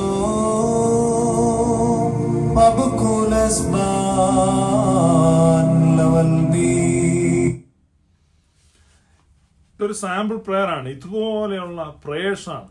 അപ്പൊ ഈ പ്രേയേഴ്സിനുകൾക്കകത്ത് മുഴുവൻ പിതൃപുത്ര പരിശുദ്ധാത്മാവായ ത്രിയേക ദൈവത്തോട് ഹൃദയപൂർവ്വമുള്ള അപേക്ഷയാണ്. അയോഗ്യനെങ്കിലും നിന്റെ കൃപയാൽ നീ എന്നെ പ്രചോദിപ്പിക്കുന്നു എന്നാണ് പ്രാർത്ഥിക്കുന്നത്. ഓരോ പ്രാർത്ഥനയിലും ആ പട്ടക്കാരും മേൽപ്പെട്ടക്കാരും തങ്ങൾ പാപികളാണ് എന്ന് പറഞ്ഞാൽ ഞങ്ങളിൽ ഒരു നന്മയും വസിച്ചിരിപ്പില്ല എന്ന പൗലോസ് ശ്ലീഹായുടെ വചനങ്ങളുടെ അന്തസ്സത്തെ ഉൾക്കൊണ്ടാണ് ആ പ്രാർത്ഥന പോകുന്നത്. ഞങ്ങൾക്ക് പ്രശംസിപ്പാനൊന്നുമില്ല, കർമ്മമാർഗത്താലല്ല, വിശ്വാസമാർഗത്താലാണ്, കൃപയാലാണ് ഞങ്ങൾ ദൈവസന്നിധിയിൽ നിൽക്കുന്നത്. അതുകൊണ്ടാണ് സ്തൗമൻ കാലോസ് എന്ന് പറയുമ്പോൾ കുറിയ ലൈസോൻ എന്ന് പ്രതിവചിക്കുന്നത്. നാം നല്ലവണ്ണം നിൽക്കണം എന്ന് പറയുമ്പോൾ നല്ലവണ്ണം നിൽക്കാൻ ആർക്ക് കഴിയും? കരുണയാൽ കർത്താവെ ഞങ്ങളോട് കരുണ ചെയ്യണമേ. അതാണ് പ്രതിവാക്യം. അപ്പൊ ഇത്ര ശ്രേഷ്ഠമായിരിക്കുന്ന ഈ സഭയിൽ നിന്ന്, ഇത്ര ശ്രേഷ്ഠമായിരിക്കുന്ന ഈ കൂട്ടായ്മയിൽ നിന്നാണ് നമ്മൾ അവിടേക്ക് പോയത്. ആ അപ്പന്റെ വീട്ടിൽ നിന്ന് ആ പന്നിക്കൂട്ടിലേക്ക് പോയതുപോലെ, പന്നിക്കൂട്ടിലേക്ക് വാളവരെ പോലും കിട്ടാത്ത ഒരനുഭവത്തിൽ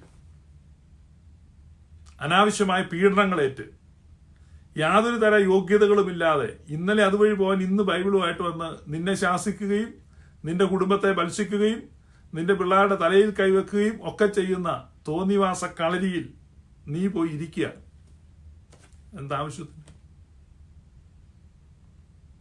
എന്താവശ്യത്തിന് റിഗ്രറ്റ് ഉണ്ടെന്ന് എനിക്കറിയാം. പല ആളുകൾ എന്നെ വിളിച്ച് പറയുന്നുണ്ട്, മാസ്റ്റർ പറയുന്നതെല്ലാം ശരിയാണ്, പക്ഷെ ഞങ്ങൾ പെട്ടിരിക്കുന്നത്, ഞങ്ങൾക്ക് പോകാൻ പറ്റുന്നില്ല, തിരിച്ചു പോകാൻ പറ്റുന്നില്ല. അപ്പൊ എന്നെ കേൾക്കുന്ന സുറിയാനി സഭയിലെ അംഗങ്ങൾ, നിങ്ങളുടെ ഫാമിലി, ഓരോ കുടുംബയോഗങ്ങളിൽ നോക്കുമ്പോൾ നിങ്ങളുടെ കുടുംബങ്ങളിൽ നിന്ന് പെന്തക്കോസ്തി പെട്ടിരിക്കുന്നവരോട് നിങ്ങൾ ഒരു സൗഹാർദ്ദപൂർവ്വം സമീപിച്ച് സംസാരിക്കണം. ഒത്തിരി ആളുകൾക്ക് ആ ഒരു ഇന്റിമിഡേഷൻ ഉണ്ട്, ആ ഒരു ഈഗോ ക്ലാഷ് ഉണ്ട്. അവർക്ക് തിരിച്ചു വരാൻ, അവരുടെ സ്നേഹപൂർവ്വം സംസാരിച്ച് തിരിച്ചു വരാൻ എന്തെങ്കിലും താല്പര്യമുണ്ടോ എന്ന് അന്വേഷിക്കുക. ഉണ്ടെങ്കിൽ അവരെ സ്നേഹപൂർവ്വം മാതൃകൂട്ടായ്മയിലേക്ക് മടക്കിക്കൊണ്ടുവരുവാൻ നിങ്ങൾ ഉത്സാഹിക്കണം. ഓരോ കുടുംബയോഗങ്ങളും അതിന് മുൻകൈ എടുക്കും. നിങ്ങൾക്കതിന് സാധിക്കും. കാരണം നഷ്ടപ്പെട്ടു പോയ ആടിനെ, കാണാതെ പോയ ആടിനെ തിരഞ്ഞ് രക്ഷിക്കുക, അതാണ് ക്രിസ്തീയ ദൗത്യം. അതിനാണ് മനുഷ്യപുത്രം വന്നത്, കാണാതെ പോയതിനെ തിരഞ്ഞ് അന്വേഷിച്ച് കണ്ടെത്തുവാൻ. കാരണം ഒത്തിരി പേര് ആ ഒരു സെന്റിമെന്റ്സ് എന്നോട് ഷെയർ ചെയ്യുന്നുണ്ട്. അതുകൊണ്ടാണ് ഞാനത് പറഞ്ഞത്. നിങ്ങൾക്ക് സാധിക്കും, നിങ്ങളുടെ അടുത്തുള്ളവർ, നിങ്ങളുടെ പ്രിയപ്പെട്ടവർ, അങ്ങനെയുള്ള ആളുകൾ. കാരണം ഇത് വലിയൊരു കുടുക്കാണ്. ദൈവം ആരാണെന്ന് പോലും അറിയാൻ മേലാത്തൊരു കമ്മ്യൂണിറ്റി. വീട്ടിൽ പൈപ്പ് നന്നാക്കാൻ വന്നവൻ പൈപ്പ് നന്നായി പൈപ്പ് നന്നാക്കിയെന്ന് പറഞ്ഞാൽ ആ കൂടെ ഇറങ്ങിപ്പോവാണ്. പൈപ്പ് നല്ലപോലെ നന്നാക്കിയെങ്കിൽ അവന് കൂലി കൊടുക്കുക. അല്ല പൈപ്പ് ഒരുത്തം നന്നാക്കി നല്ല നന്നാക്കായിരുന്നു ആ കൂടെ പോയേക്കാന്ന് വിചാരിക്കുക. അതുപോലെയാണ് പല ആളുകളും പെന്റക്കോസ്റ്റിൽ പോയിരിക്കുന്നത്. ഞാൻ പിന്നെയും പറയുന്നു, സുറിയാനി സഭയുടെ ലിറ്റർജിയും ഡോക്ടറിനും ഗ്രഹിച്ചിട്ടുള്ള ഒരാളും ആ സഭയിൽ നിന്ന് വിട്ടുപോകത്തില്ല. പോയിട്ടുള്ള അച്ഛന്മാരൊക്കെ 10 വയസ്സിക്ക് വിവരമില്ലാത്തവരാണ് പോയത്. ഞാൻ അടച്ചാക്ഷേപിക്കല്ല, തിരിച്ചറിഞ്ഞിട്ട് പ്രഖ്യാപിക്കുകയാണ്. അടച്ചാക്ഷേപിക്കല്ല, തിരിച്ചറിഞ്ഞിട്ട്. കാരണം എനിക്ക് അബദ്ധം മനസ്സിലായി. ഞാൻ ഓരോരുത്തരെയും പോയി ടെസ്റ്റ് ചെയ്യുന്നു. ഓരോ പോയ അച്ഛന്മാരുടെ മുഴുവൻ ലിസ്റ്റ് എന്റെ കയ്യിലുണ്ട്. മുഴുവൻ ലിസ്റ്റ് എടുത്തിട്ട് എന്തിനവർ പോയി, എങ്ങനെ പോയി.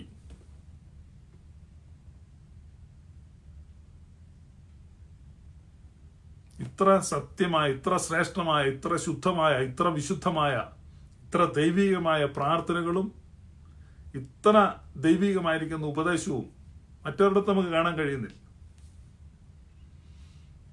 ആ ത്രിത്വ ദൈവത്തെ ആരാധിക്കുന്നു. അപ്പൊ ഒന്നാമത് ദൈവം ആരാണെന്ന് അറിയത്തില്ല. അവരിപ്പം കൊടിത്തോട്ടം എന്താണ് സുന്നോദോസ് വിളിക്കാൻ പോവാ. പെന്റക്കോസ്റ്റൽ കോൺസ്റ്റന്റൈൻ ആയിട്ട് വിളിക്കുകയാണ്. അവർ വിളിച്ചു കൂട്ടട്ടെ. അതൊന്നും എന്റെ വിഷയമല്ല. അവരെ സംബന്ധിച്ച് നിലനിൽപ്പിന്റെ വിഷയമാണ്. അവരിപ്പോൾ എങ്ങോട്ട് പോകാൻ, അവർ എന്തെങ്കിലും ഒരു ഉപദേശം ഉണ്ടാക്കി എടുക്കട്ടെ. നിങ്ങളെന്തിനാ അവിടെ നോക്കി നിൽക്കുന്നേ? പെന്തക്കോസ്റ്റിലിരിക്കുന്ന ഈ കൊടിത്തോട്ടത്തിനോ അവർക്ക് വേറൊന്നുമില്ല. അപ്പൊ അവരൊരു ഉപദേശം ഉണ്ടാക്കണം, അവർക്കൊരു ഉപദേശം, അത് അത്യാവശ്യം അവരുടെ നിലനിൽപ്പിന്. പക്ഷെ വ്യക്തമായി നിർവചിക്കപ്പെട്ട ഉപദേശവും ഡോക്ടറിനും തിയോളജിയും ലിറ്റർജിയും എല്ലാം ഉള്ളവർ എന്തിനവിടെ പോയി നിൽക്കുന്നു? അവരുടെ സുന്നോദോസ് കാണാനും അതിന് ഹോയ് വിളിക്കാനും ഒക്കെ കുറെ പേര് അവിടെ പോയി. എന്തൊരു മണ്ടന്മാരാണ്. നമുക്കിവിടെ എല്ലാം സമൃദ്ധമായിട്ടുണ്ട്. ഇത്രയും സമ്പന്നമായ ദൈവശാസ്ത്രവും നമുക്ക് സുന്നോദോസുകളും എല്ലാം കഴിഞ്ഞതാണ്. നിക്കായിലും കുസ്തന്തീനോപ്പോലിസിലും എഫേസോസിലും വെച്ചുണ്ടായ 3 പൊതു സുന്നോദോസുകളിൽ നിശ്ചയിക്കപ്പെട്ട നല്ല ഒന്നാന്തരം വിശ്വാസ പ്രമാണം, സർവശക്തിയുള്ള പിതാവായി ആകാശത്തിനും ഭൂമിയിലും കാണപ്പെടുന്നതും കാണപ്പെടാത്തതുമായ സകലത്തിന്റെ സൃഷ്ടാവായ സത്യ ഏക ദൈവത്തിൽ ഞങ്ങൾ വിശ്വസിക്കുന്ന ദൈവത്തിന്റെ ഏകപുത്രനും സർവ്വലോകങ്ങൾക്കും പിതാവിന് ജനിച്ചവനും പ്രകാശത്തിലുള്ള പ്രകാശം സത്യത്തിലുള്ള സത്യത ജനിച്ചവനും സൃഷ്ടിയല്ലാത്തതിന് സാരാംശത്തിൽ പിതാവിന്റെ സമത്വം തന്നാസ്വരം നിർമ്മിക്കപ്പെട്ട മനുഷ്യരായി നമുക്ക് ഈ വിശ്വാസ പ്രമാണം നമുക്കുണ്ട്. അതുകൂടാതെ അനേക വിശ്വാസ പ്രമാണങ്ങൾ നമ്മുടെ സഭയുടെ ലിറ്റർജി നോക്കി അതിനകത്തെല്ലാം ഇടയ്ക്കിടയ്ക്ക് കാര്യങ്ങൾ ഞങ്ങൾ വിശ്വസിക്കുന്നു, ഞങ്ങൾ ഏറ്റുപറയുന്നു, അതെല്ലാം വിശ്വാസ പ്രമാണമാണ്. ചെറിയ ചെറിയ വിശ്വാസ പ്രമാണങ്ങളുണ്ട്. അപ്പോ ദൈവശാസ്ത്രത്തിന്റെ ഓരോ മേഖലകളിലും ഓരോ കൺഫെഷൻസ് ഉണ്ട്, നമുക്ക് ഓരോ ക്രീഡുണ്ട്, ക്രീഡൽ സ്റ്റേറ്റ്മെന്റ്സ് ഉണ്ട്. അത്ര സ്ട്രോങ് ആയിട്ട് വിശ്വാസ പ്രമാണമുണ്ട്. അതുപോലെ നമ്മൾ സകലത്തെയും ഉൾക്കൊള്ളുകയാണ്, 3 ലോകങ്ങളെ ഉൾക്കൊള്ളുകയാണ്, സകല പരേതന്മാരെ ഉൾക്കൊള്ളുകയാണ്, ആദാം മുതലുള്ള മുഴുവൻ മനുഷ്യവർഗത്തെയും ഉൾക്കൊള്ളുകയാണ്. ഒരു വിശുദ്ധ കുർബാന എന്ന് പറഞ്ഞാൽ അത്ര ശ്രേഷ്ഠമാണ്. അല്ലാതെ ലിമിറ്റഡ് ആയിട്ട് നമ്മുടെ പിന്നെ അന്നമച്ചേർത്തി വന്നോ, ലൂസി വന്നോ, ലൈസാമ വന്നോ, തോമാച്ചൻ വന്നോ, അവരെല്ലാം വന്നു. അത് എത്ര ഇടുങ്ങിയൊരു ചിന്ത. ഞാൻ അതിനകത്തായിരുന്നു കുറെ നാൾ. ഗുഹകളാണ്. അപ്പൊ നമ്മള് ഒരു 20 പേരുള്ള ആ സഭയാണെങ്കിൽ 20 പേരെ പറ്റി മാത്രമാണ്. 20 പേര് വന്നു കഴിയുമ്പോൾ കോറം കഴിഞ്ഞ് നമ്മളെല്ലാവരും വന്നിട്ട് ഇന്ന് ഞായറാഴ്ച ദൈവകൃപയാണ് നമ്മളെല്ലാവരും ഉണ്ടല്ലോ, സ്വത്രം. പക്ഷേ സുറിയാനി സഭയെ സംബന്ധിച്ച് ഇന്ന് ഞായറാഴ്ച നമ്മളെല്ലാവരും ഉണ്ടല്ലോ എന്നല്ല, ആദാം മുതലുള്ള സകല മനുഷ്യവർഗത്തെയും ഒരുമിച്ച് ചേർത്ത് നിർത്തുന്ന കുർബാന എത്ര എത്ര ശ്രേഷ്ഠമാണ്. അതാണ് നിങ്ങൾ ഉപേക്ഷിച്ചത്. ആദാം മുതലുള്ള സകല മനുഷ്യരെയും ചേർത്ത് നിർത്തുന്ന, 3 ലോകങ്ങളെയും സ്പർശിക്കുന്ന, എല്ലാ കാലങ്ങളെയും സ്പർശിക്കുന്ന, സകലത്തിനെയും ഉൾക്കൊള്ളുന്ന, ഓൾ എൻകംപാസിംഗ്, എംബ്രൈസിംഗ് എവരിവൺ, എല്ലാവരെയും ചേർത്തണയ്ക്കുന്ന ആ പരിശുദ്ധ ദിവ്യബലി.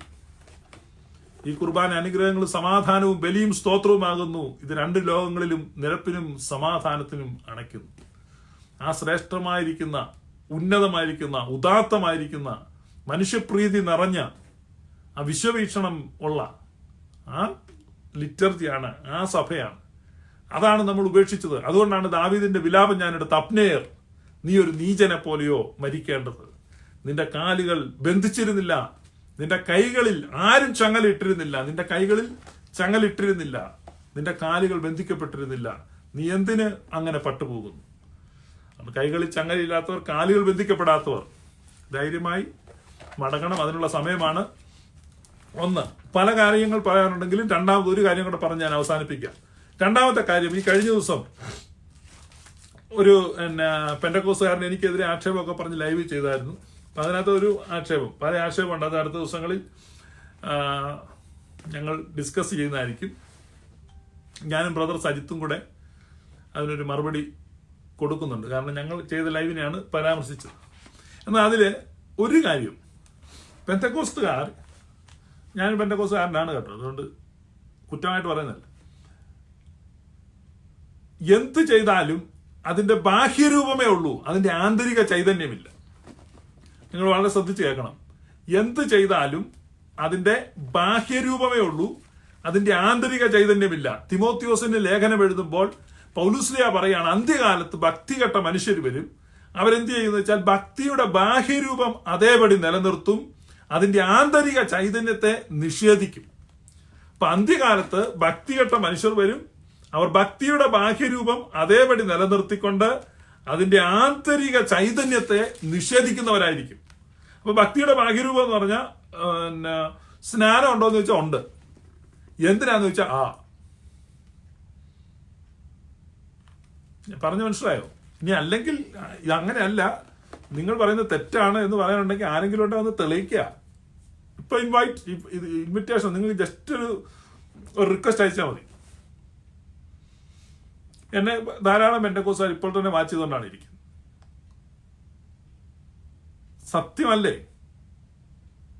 ഭക്തിയുടെ ബാഹ്യരൂപം എല്ലാം ഉണ്ട്. ഇപ്പൊ സ്നാനമുണ്ട്.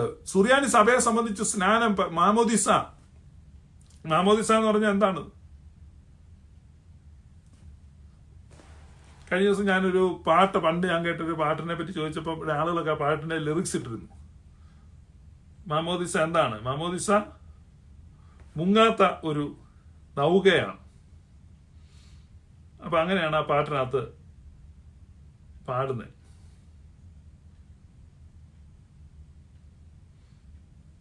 മാമോദിസ എനിക്ക് ഓർത്താൽ മുങ്ങാത്തൊരു നൗക.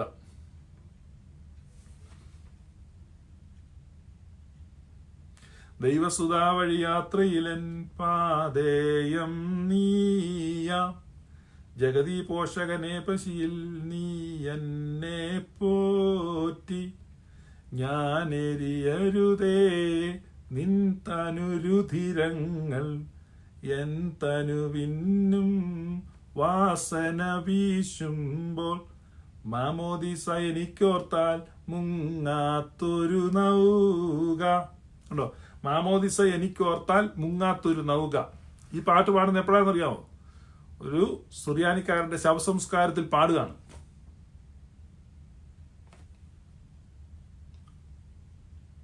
അവന്റെ ജനിച്ച് ദിവസങ്ങൾ മാത്രം കഴിയുമ്പോൾ അവൻ ഏൽപ്പിക്കുന്ന മാമോദിസ.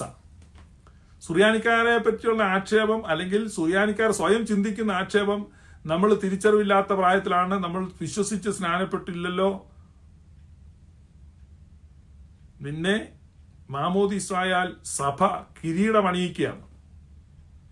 ഒരു സുറിയാനി സഭയിൽ ഒരു വിശ്വാസിക്ക് സഭ 3 പ്രാവശ്യം കിരീടം അണിയിക്കും. മാമോദിസായിൽ കിരീടം അണിയിക്കും, വിവാഹ ശുശ്രൂഷയിൽ കിരീടം അണിയിക്കും, അവസാന ശവസംസ്കാര ശുശ്രൂഷയുടെ സമയത്തും ജീവന്റെ കിരീടത്തിലേക്ക് യാത്രയേക്കാണ്. 3 കിരീടധാരണമാണ്. അപ്പൊ നിങ്ങളത് ഓർക്കുന്നില്ല എന്നൊക്കെ പറഞ്ഞാൽ സഭ മറക്കുന്നില്ല. അതാണ് നിങ്ങൾ മനസ്സിലാക്കണ്ടേ. നമ്മളിപ്പം പറയും, അയ്യോ എനിക്ക് ഓർമ്മയില്ലായിരുന്നു, ഞാൻ സ്നാനപ്പെട്ട എനിക്ക് ഓർമ്മയില്ലായിരുന്നു, ബോധമില്ലായിരുന്നു, കുഞ്ഞായിരുന്നു. നിങ്ങൾക്ക് ഓർമ്മ കാണത്തില്ല, പക്ഷേ സഭ മറക്കുന്നില്ല. നിങ്ങൾ ഓർക്കുന്നില്ല, പക്ഷെ സഭ മറക്കുന്നില്ല. ഒരു സുറിയാനി സഭയിലെ പുരുഷന്മാരുടെ ശവസംസ്കാരത്തിന്റെ 3-ാം ക്രമം വരുമ്പം അവിടെ പാടുകയാണ്, മാമോദിസ എനിക്കോർത്താൽ മുങ്ങാത്തൊരു നൗക. മാമോദിസ. അപ്പം അവൻ ആ ചെറുപ്പത്തിലേറ്റ മാമോദിസായെ അവനെ യാത്ര അയക്കുന്ന സമയത്ത് സഭ റിമെമ്പർ ചെയ്യാണ്. സഭ പറയാണ്, മാമോദിസ എനിക്കോർത്താൽ മുങ്ങാത്തൊരു നൗക. ഒരിക്കലും മുങ്ങാത്ത ഒരു നൗകയാണ് പരിശുദ്ധ സഭയെ സംബന്ധിച്ച് മാമോദിസ. പെന്തക്കോസ്തുകാർക്ക് എന്താണ്? ഭക്തിയുടെ ബാഹ്യരൂപമാണ്. എന്തിനാന്ന് ചോദിച്ചാ അത് കർത്താവ് അങ്ങനെ കൽപ്പിച്ചിട്ടുണ്ട്, അതുകൊണ്ട് നമ്മൾ നടത്തുന്നു. എന്ത് നടത്തുന്നു? മാമോദിസ എനിക്ക് ഓർത്താൽ, കാരണം പരിശുദ്ധ സഭയെ സ്ഥാപിച്ച സുറിയാനി സഭ സ്ഥാപിച്ച പത്രോസ് ലീഹ എഴുതിയിരിക്കുകയാണ്. പത്രോസ് അപ്പോസ്തലന്റെ 1-ാമത്തെ ലേഖനം 1 പത്രോസ് 3-ാം അധ്യായം 21-ാമത്തെ വാക്യം 20-ാം വാക്യം. ആ പെട്ടകത്തിൽ അല്പജനം എന്ന് വെച്ചാൽ 8 പേർ വെള്ളത്തിൽ കൂടെ രക്ഷ പ്രാപിച്ചു. അത് സ്നാനത്തിന് ഒരു മുൻകുറി. നോഹയുടെ പെട്ടകം, നോഹയുടെ നൗക. ഇപ്പൊ നോഹയുടെ നൗക മാമോദിസായുടെ മുൻകുറിയാണെന്ന് തിരുവെഴുത്ത് പറയുമ്പോ അത് അതേ ആശയത്തിൽ അതിന്റെ ആ അന്തസത്യം ഉൾക്കൊണ്ടാണ് സഭ ഏറ്റെടുത്ത് ആ കൂദാശ നിർവഹിക്കുന്നത്. ഇപ്പൊ 75 വയസ്സുള്ള ഒരാളായിരിക്കും മരിക്കുന്നത്, പക്ഷെ 75 വർഷം മുമ്പ് ആ മാമോദിസയ്ക്ക് സാക്ഷ്യം വഹിച്ചവർ കാണത്തില്ല, അയക്ക് ഓർമ്മയില്ല, ആർക്കും ഓർമ്മയില്ലെങ്കിൽ സഭ അത് മറക്കുന്നില്ല. 75 വയസ്സുള്ള മനുഷ്യനെ അവന്റെ അവസാനത്തെ ശുശ്രൂഷകൾ നൽകി യാത്ര അയക്കുന്ന സമയത്ത് സഭ 75 വർഷം മുമ്പ് അവനേറ്റ മാമോദിസയെ അനുസ്മരിച്ചിട്ട് പാടുകയാണ്, മാമോദിസ എനിക്കോർത്താൽ മുങ്ങാത്തൊരു നൗക. കണ്ടോ, ഒരിക്കലും മുങ്ങിപ്പോകാത്ത, തകരാത്ത, നിത്യതയുടെ ഭാഗ്യ തീരങ്ങളിൽ നിന്നെ കൊണ്ട് എന്നെത്തിക്കുന്ന ഒരു അനുഗ്രഹീത നൗകയാണ്. ഉടയാത്ത, തകരാത്ത, മുങ്ങാത്ത നൗകയാണ് മാമോദിസ. സഭയുടെ കൂദാശകൾ അത് അത്രമാത്രം ശക്തിയുള്ള ദുർഗമാണ്, സംരക്ഷണമാണ്. അതാണ് സഭയുടെ വിശ്വാസം, അതാണ് മാമോദിസ. മാമോദിസ എനിക്ക് ഓർത്താൽ അങ്ങനെയാണ്.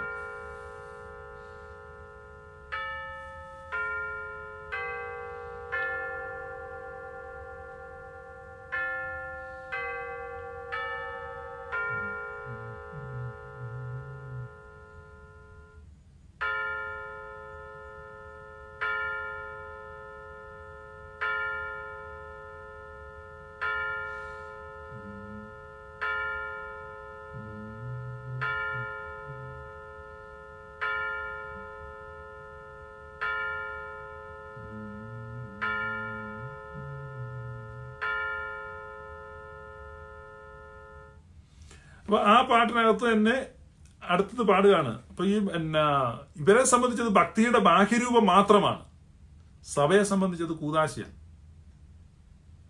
ഇപ്പം എന്നെ മാമോദിസ, ഇപ്പൊ കല്യാണ ശുശ്രൂഷ, വിവാഹ ശുശ്രൂഷ വരിക.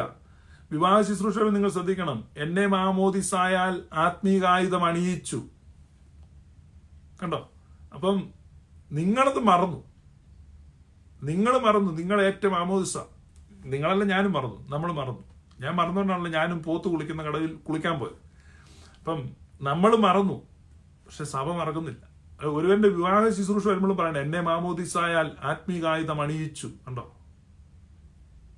സഭയാകുന്ന മാതാവ് ഒരിക്കലും മറക്കുന്നില്ല, എന്നെ കിരീടം അണിയിച്ചിരിക്കുക.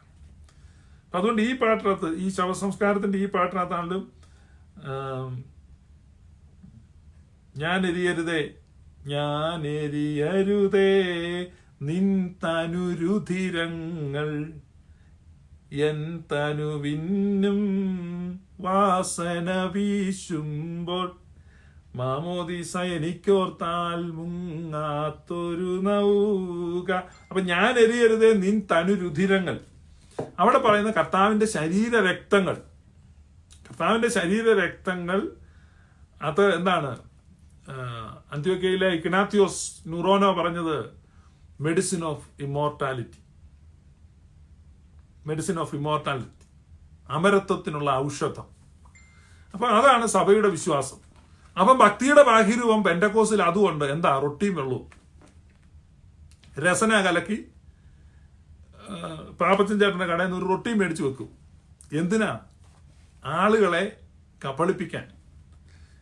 ഇതിന് അതില്ലെന്നൊരു കുറവ് വേണ്ട, റിപ്ലിക്കയാണ്, ഡ്യൂപ്ലിക്കേറ്റ്. ഇപ്പൊ ഈ വാക്സ് മ്യൂസിയം ഉണ്ടല്ലോ, പണ്ടൊക്കെ ഈ ഇംഗ്ലണ്ടിൽ മാത്രമേ ഉണ്ടായിരുന്നുള്ളൂ, ഇംഗ്ലണ്ടിലും ലണ്ടനിലും പാരീസിലും ഉണ്ടായിരുന്നുള്ളൂ.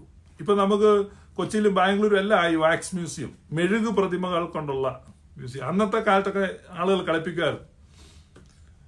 ഞാൻ പണ്ട് ഈ വാക്സ് മ്യൂസിയത്തിൽ ഈ മാർപ്പാപ്പായുടെ കൂടെ ഒക്കെ നിന്ന് ഫോട്ടോ എടുത്തിട്ട് ആളുകൾ വലിയ അത്ഭുതമായിരുന്നു. കാരണം ഇങ്ങനെ ഉണ്ടാവണ്ടെന്ന് അറിയത്തില്ല. ഇതുണ്ടോ മാർപ്പാപ്പായുടെ കൂടെ നിൽക്കും. പക്ഷെ ഇന്നൊക്കെ എല്ലാവർക്കും അറിയാം. ഇപ്പൊ നമ്മുടെ കേരളത്തിലും മെഴുകു പ്രതിമയുണ്ട്. നരേന്ദ്രമോദിയുടെ ഒക്കെ കൂടെ നിന്ന് ആളുകൾ ഫോട്ടോ എടുക്കും. ആരുടെ കൂടെ വേണമെങ്കിലും നിൽക്കാം. റെപ്ലിക്കയാണ്, ഒറിജിനൽ. അപ്പം അങ്ങനെ ഡ്യൂപ്ലിക്കേറ്റ് ആണ്. നമ്മൾ ഈ റൊട്ടിയും വെള്ളവും രസന കലക്കി കൊണ്ട് വെച്ചിട്ട് എന്നിട്ട് അതെന്താണെന്ന് ചോദിച്ചാൽ ഇപ്പൊ കേരളത്തിലെ ഏറ്റവും വലിയ ന്യൂ ജനറേഷൻ സഭ അവര് കഴിഞ്ഞ മാസം അതിന്റെ മെയിൻ പാസ്റ്റർ പറഞ്ഞു, നമ്മളിത് കർത്താവിന്റെ ശരീര രക്തമായിട്ടാണ് എടുക്കുന്നത്. ഈ 16 കൊല്ലത്തിനിടെ ആ ആളുകൾ കേൾക്കാത്തൊരു പുതിയ കാര്യം. കാരണം എന്താ, നമ്മൾ ലൈവിൽ ഇവിടെ പറഞ്ഞു ഇത് തെറ്റാണെന്ന് പറഞ്ഞു കഴിഞ്ഞപ്പോഴും പിന്നെ എന്നാ രക്തമെങ്കിൽ രക്തം, ശരീരമെങ്കിൽ ശരീരം, ആ തരത്തിലുള്ള നിരുത്തരവാദപരമായ പ്രസ്താവനകൾ നടത്തിക്കൊണ്ടിരിക്കുന്ന ഒരു സംഘടനയാണത്. അതൊരു തട്ടിപ്പ് പ്രസ്ഥാനമാണ്. പ്രിയപ്പെട്ടവർ, നിങ്ങൾ അവിടുന്ന് രക്ഷപ്പെടും. ചൊവ്വുള്ളതും കുറ്റമില്ലാത്തതുമായ ഏക വിശുദ്ധ വിശ്വാസത്തെ നമുക്ക് ഏൽപ്പിച്ചു തന്നിരിക്കുന്ന ആ പിതാക്കന്മാരുടെ വഴിയെ നമ്മൾ പോകണം. അത് സഭ വിശ്വസിക്കുന്നു. അത് കർത്താവിന്റെ ശരീര രക്തങ്ങളാണ്. യോഹന്നാന്റെ സുവിശേഷം 6-ാം അധ്യായത്തിൽ യേശു കർത്താവ് യാതൊരു അർത്ഥശങ്കയ്ക്കിടയില്ലാതെ പറയാണ്, ദൈവത്തിന് പ്രസാദമുള്ള പ്രവർത്തികളെ പ്രവർത്തിക്കേണ്ടതിന് ഞങ്ങൾ എന്ത് ചെയ്യണമെന്ന് യഹൂദന്മാർ അവനോട് ചോദിച്ചു. യേശു അവരോട്, ദൈവത്തിന് പ്രസാദമുള്ള പ്രവൃത്തി അവൻ അയച്ചവനിൽ നിങ്ങൾ വിശ്വസിക്കുന്നത് അത്രേ എന്നും. യേശു കർത്താവിനെ വിശ്വസിക്കും. യേശു കർത്താവിനെ വിശ്വസിക്കാൻ പറ്റുമോ? യേശു കർത്താവിനെ വിശ്വസിക്കണമെങ്കിൽ യേശു പറയാണ്, ആമേൻ ആമേൻ, ഞാൻ നിങ്ങളോട് പറയുന്നു, സ്വർഗത്തിൽ നിന്നുള്ള അപ്പം മോശയല്ല നിങ്ങൾക്ക് തന്നത്, എന്റെ പിതാവത്രേ. സ്വർഗത്തിൽ നിന്നുള്ള സാക്ഷാലപ്പം എന്റെ പിതാവത്രേ നിങ്ങൾക്ക് തരുന്നത്. ദൈവത്തിന്റെ അപ്പമോ സ്വർഗത്തിൽ നിന്ന് ഇറങ്ങി വന്ന് ലോകത്തിന് ജീവനെ കൊടുക്കുന്നതാകുന്നു എന്ന് പറഞ്ഞു. അവർ അവനോട്, കർത്താവ്, ഈ അപ്പം എപ്പോഴും ഞങ്ങൾക്ക് തരണമേ എന്ന് പറഞ്ഞു. യേശു അവരോട് പറഞ്ഞത്, ഞാൻ ജീവന്റെ അപ്പമാകും. എന്റെ അടുക്കൽ വരുന്നവന് വിശക്കയില്ല, എന്നിൽ വിശ്വസിക്കുന്നവന് ഒരു നാൾ ദാഹിക്കുകയുമില്ല. ഞാൻ സ്വർഗത്തിൽ നിന്ന് ഇറങ്ങി വന്ന അപ്പം എന്ന് പറഞ്ഞതിനാൽ യഹൂദന്മാർ പിറുപിറുത്തു. അപ്പൊ യേശു അവനോട്, ആമേൻ ആമേൻ, ഞാൻ നിങ്ങളോട് പറയുന്നു, വിശ്വസിക്കുന്നവന് നിത്യജീവനുണ്ട്, ഞാൻ ജീവന്റെ അപ്പമാകുന്നു. ഇതോ തിന്നുന്നവൻ മരിക്കാതിരിക്കേണ്ടതിന് സ്വർഗത്തിൽ നിന്ന് ഇറങ്ങുന്ന അപ്പമാകുന്നു. സ്വർഗത്തിൽ നിന്ന് ഇറങ്ങിയ ജീവനുള്ള അപ്പം ഞാനാകുന്നു. ഈ അപ്പം തിന്നുന്നവനെല്ലാം എന്നേക്കും ജീവിക്കും. ഞാൻ കൊടുപ്പാനിരിക്കുന്ന അപ്പമോ ലോകത്തിന്റെ ജീവന് വേണ്ടി ഞാൻ കൊടുക്കുന്ന എന്റെ മാംസം ആകുന്നു. എന്നെ തിന്നുന്നവൻ എൻ മൂലം ജീവിക്കും. സ്വർഗത്തിൽ നിന്ന് ഇറങ്ങി വന്ന അപ്പം ഇതാകുന്നു.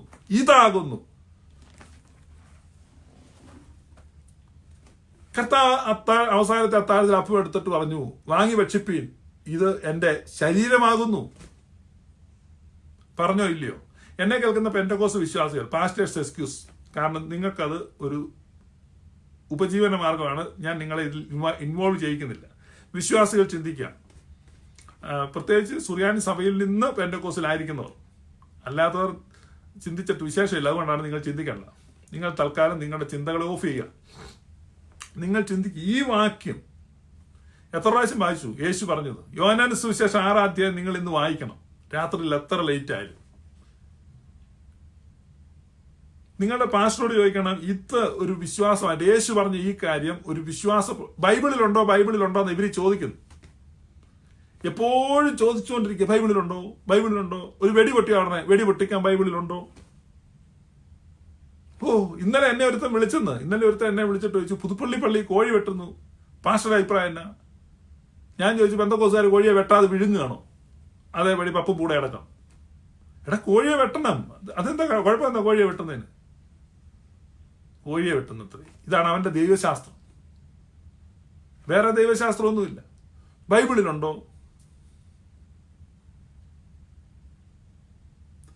ബൈബിളിലുള്ളതായി കാണിക്കുന്നത്. യേശു കർത്താവ് ആവർത്തിച്ച് ഞാനിങ്ങനെ പറയുന്നില്ലെന്ന് വെച്ച് കഴിഞ്ഞാൽ യേശു അത്രയും പ്രാവശ്യം പറഞ്ഞിട്ടുണ്ട്, എന്റെ ശരീരം ഭക്ഷിച്ചെൻ രക്തം പാനം ചെയ്വോൻ പാതാളത്തിൽ പോകാനായി വിടാ ഞാൻ, എന്നും അവർ ജീവിപ്പാൻ അങ്ങെത്തിയിട്ടു മരിച്ചതു ഞാൻ, എന്നും കർത്താവ് തന്നരുളുന്നു മഹത്വം. ഇത് ഞാൻ പറഞ്ഞത്, ഇത് വിശ്വാസ പ്രമാണമായിട്ട് ഇത്ര ധൈര്യമായിട്ട് യേശുക്രിസ്തു പറഞ്ഞ ആ തിരുവചനത്തെ യാതൊരു അർത്ഥവ്യത്യാസവും വരാതെ പ്രഘോഷിക്കുന്ന ഒരു സഭയാണ്. ആ സഭ വിട്ടിട്ടാണ് നമ്മൾ ഈ തട്ടിപ്പിനകത്ത് പോയത്. അവിടെ എന്താ പറയുന്നത്? ഒറ്റ ഒരാൾക്ക് ഉത്തരവില്ല. ഓരോരുത്തരും അതും ഇതും പറയും, വ്യക്തമായി പറയത്തില്ല. എന്നതാന്ന് ചോദിച്ചാ ഇതൊന്ന് പറയാൻ പറ്റുമോ എന്ന് ചോദിക്കും. അത് കർത്താവ് അതിനെപ്പറ്റി ഒന്നും അല്ലെന്ന് പറഞ്ഞത്. കാരണം യോഹന്നാൻ സുവിശേഷം 6 എന്ന് പറഞ്ഞാൽ കർത്താവ് കുറെ തമാശ അങ്ങനെ ഓക്കെ, കർത്താവ് അങ്ങനെ പറഞ്ഞു. അങ്ങനെയാണെങ്കിൽ കർത്താവ് അന്ത്യ അത്താഴത്തിൽ അപ്പം എടുത്തിട്ട് പറഞ്ഞു ഇതെന്റെ ശരീരമാകുന്നെന്ന് പറഞ്ഞു. അപ്പൊ അത് ഒരുമിച്ച് വായിക്കണ്ടേ? എന്റെ ശരീരം ഭക്ഷിക്കണം എന്ന് പറഞ്ഞ കർത്താവ് ശരീരം ഭക്ഷിക്കാൻ കാത്തിരുന്ന ശിഷ്യന്മാർക്ക് ഈ അപ്പം എടുത്തു കൊടുത്തിട്ട് പറഞ്ഞു ഇതെന്റെ ശരീരമാകുന്നു, ഇത് എന്റെ രക്തമാകുന്നു. അപ്പൊ അത് ശരീരവും രക്തവുമാണെന്ന് വിശ്വസിക്കുന്നല്ലേ ശരിയായ വിശ്വാസം? അതല്ലേ ബിബ്ലിക്കൽ? അതല്ലേ ബൈബിളിൽ പറയുന്നത്? അതല്ലേ നിങ്ങൾ ബൈബിളിലുണ്ടോ എന്ന് ചോദിക്കുന്നത്? ബൈബിളിലുള്ള ഈ കാര്യത്തെ വ്യക്തമായി വയലേറ്റ് ചെയ്യുന്ന, നിഷേധിക്കുന്ന ഒരു സഭയാണ് പെന്തക്കോസ്ത് സഭ. അതിനകത്താണ് നിങ്ങൾ പെട്ടിരിക്കുന്നത്. അതത്ര നിസ്സാരമാണ് ഞാൻ കരുതുന്നില്ല. നിങ്ങൾ കരുതുന്നുണ്ടോ? അപ്പൊ ഇവരുടെ ഉദ്ദേശശുദ്ധി നിങ്ങൾ നോക്കണം. ബൈബിളിലുണ്ടോ എന്നാ ചോദിക്കുന്നത്. ബൈബിളിലുണ്ടല്ലോ. അപ്പൊ അവർ കോമൺ സെൻസ്, ബൈബിളിൽ അങ്ങനെ ഉണ്ടല്ലോ, നമുക്കിപ്പോ ശരീരം വല്ലോ കഴിക്കാൻ പറ്റുമോ? ചുമ്മാ നിങ്ങൾ റൊട്ടിയല്ലേ. അപ്പൊ അവർ കോമൺ സെൻസിനെയാണ് ആധാരമാക്കുന്നത്. അങ്ങനെ കോമൺ സെൻസിനെ ആധാരമാക്കിയ പെന്തക്കോസ്തിലെ സകല ഉപദേശവും പൊളിയും. കാരണം കോമൺ സെൻസ് ഉള്ള ഒരാൾക്കും അംഗീകരിക്കാൻ പറ്റുന്ന ഉപദേശമല്ല ഇത്. ഇത്രയും വ്യക്തമായിട്ട് തിരുവെഴുത്തുകൾ നമുക്കുള്ളപ്പോൾ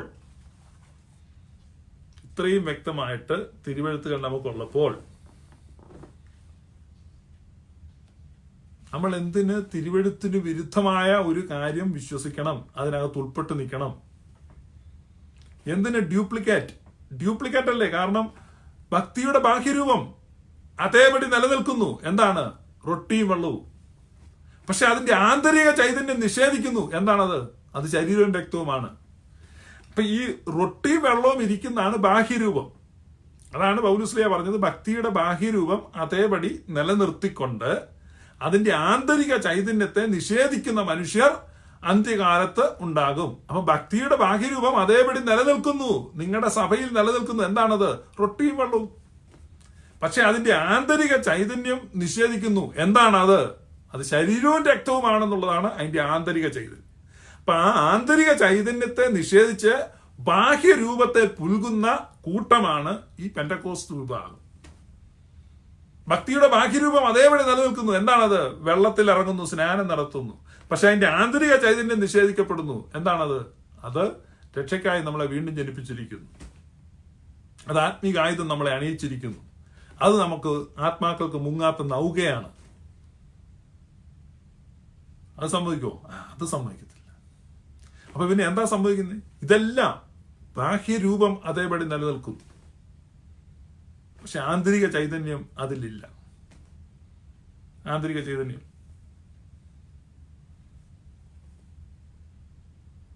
യേശു കർത്താവ് തന്റെ ശിഷ്യന്മാരുടെ മേൽ ഊതി. യോഹന്നാന്റെ സുവിശേഷം 20 അധ്യായം. എന്നിട്ട് അവരോട് പറഞ്ഞു, പരിശുദ്ധാത്മാവിനെ കൈക്കൊള്ളുവീൻ. നിങ്ങൾ ആരുടെ പാപങ്ങൾ മോചിക്കുന്നുവോ അത് മോചിക്കപ്പെട്ടിരിക്കും. നിങ്ങൾ ആരുടെ പാപങ്ങൾ നിർത്തുന്നുവോ അവ നിലനിൽക്കും. പാപമോചനത്തിനുള്ള അധികാരം സഭയ്ക്ക് കൊടുത്തു. അപ്പൊ യഥാർത്ഥത്തിൽ ക്രിസ്തുവിന്റെ സഭയാണെങ്കിൽ ആ സഭയ്ക്ക് പാപമോചന അധികാരമുണ്ട്. അത് എവിടെയോ കൈമോശം വന്നു.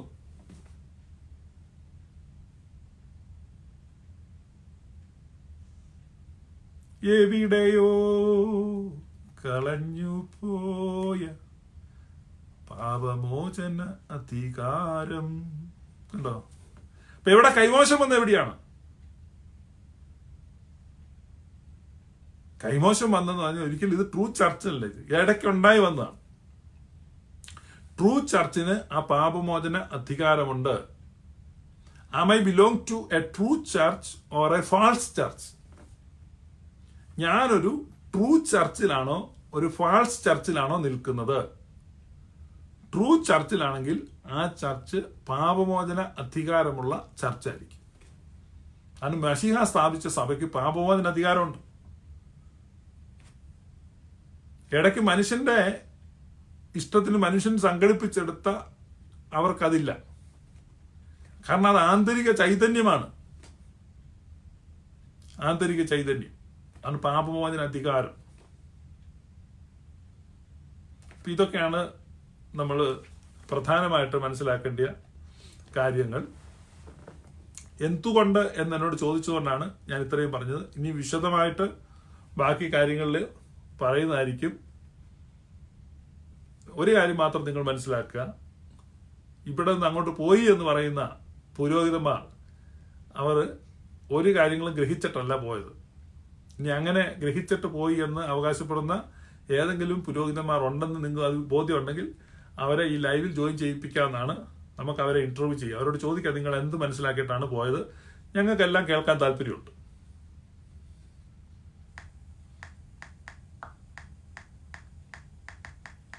ഞങ്ങൾക്കെല്ലാം കേൾക്കാൻ താല്പര്യമുണ്ട്. നിങ്ങൾക്ക് അങ്ങനെ പറയാനുണ്ടെങ്കിൽ അത് പറയുക. അത്രേ എനിക്ക് പറയാനുള്ളൂ. ദൈവം നിങ്ങളെ അനുഗ്രഹിക്കട്ടെ. പരമോന്നതമാം പദമതിലമരും പരനാം ദേവാ, കൃപ നിറയും നിൻ തിരുനയനത്താൽ സൂക്ഷിക്കണമേ, ചേർത്തിടണമേ ഞങ്ങളെ ദിവ്യ ശ്ലീബാണലിൽ. താവക കൃപയി പൂജക നിവഹേ വർഷിക്കണമേ.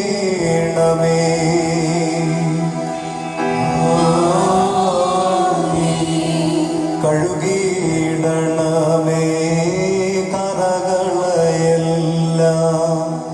തിരുസോപ്പായ, ഓർത്തിടരുതേ കർത്താവേ നീ ഞങ്ങളുടെ പീഴകൾ. ശോകം നിറയും ലോകനിവാസം വിട്ടുപിരിഞ്ഞോ കേകുക മോദം ശോഭനമാകും ശാശ്വത ഗേഹേ.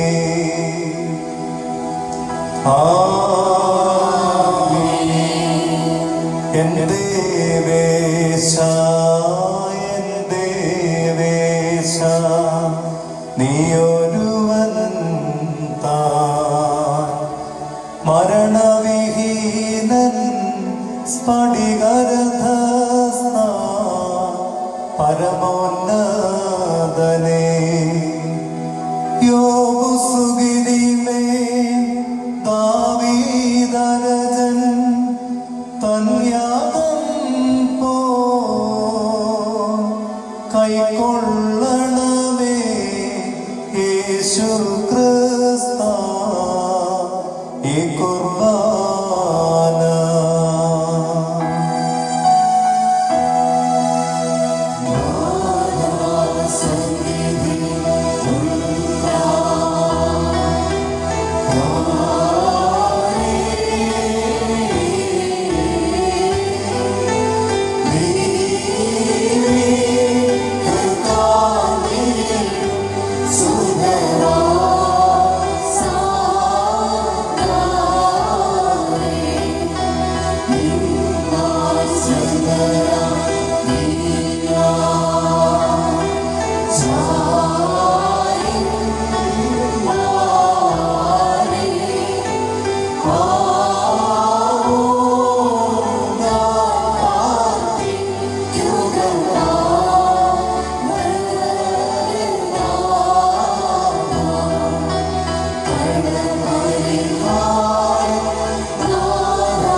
സെലൂൻ, സോമോ, അഹായ്, ഹബീബായ്, വത്സല സഹോദരങ്ങളെ, കർത്താവിന്റെ പാപപരിഹാരം നൽകുന്ന ബലിപീഠത്തിൽ നിന്ന് നിങ്ങൾ പ്രാപിച്ചിരിക്കുന്ന യാത്രാഭക്ഷണത്തോടും അനുഗ്രഹങ്ങളോടും കൂടെ പരിശുദ്ധവും മഹനീയവുമായ ത്രിത്വത്തിന്റെ കൃപയ്ക്കും കരുണയ്ക്കും നിങ്ങളെ ഞങ്ങൾ ഭരമേൽപ്പിക്കുന്ന ഈ സമയത്ത് നിങ്ങൾ സമാധാനത്താലേ പോകുവിൻ.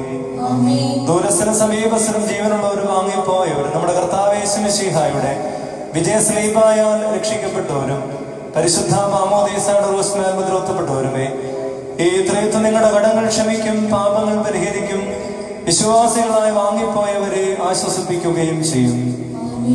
ഞാനോ ബലഹീനനും പാപിയും ദാസനുമാകുന്നു. നിങ്ങളുടെ പ്രാർത്ഥനയാൽ കരുണയും സഹായവും പ്രാപിക്കുവാൻ ഇടയാകട്ടെ. നിങ്ങൾ സന്തോഷിച്ച് ആനന്ദിച്ച് തൃപ്തരായി സമാധാനത്താലേ പോകുവിൻ. എന്നേക്കും ബലഹീനനായ എനിക്ക് വേണ്ടി പ്രാർത്ഥിക്കുകയും ചെയ്യുവിൻ.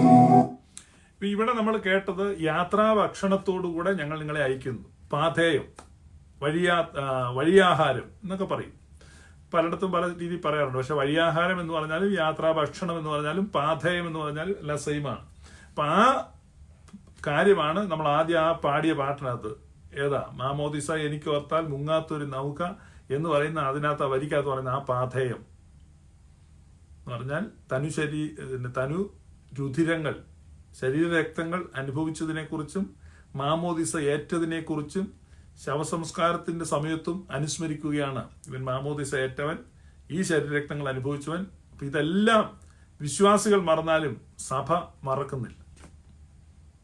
ഏൽപ്പിച്ചുവിടുന്ന യാത്രാ ഭക്ഷണം എന്ന് പറഞ്ഞാൽ നമ്മൾ ഈ കുർബാന കഴിഞ്ഞ് വീട്ടിലോട്ട് പോകുന്ന യാത്രയല്ല, നമ്മുടെ നിത്യ യാത്രയാണ്, ജീവയാത്രയാണ്. ആ ജീവയാത്രയ്ക്ക് വേണ്ട ഭക്ഷണമാണ്.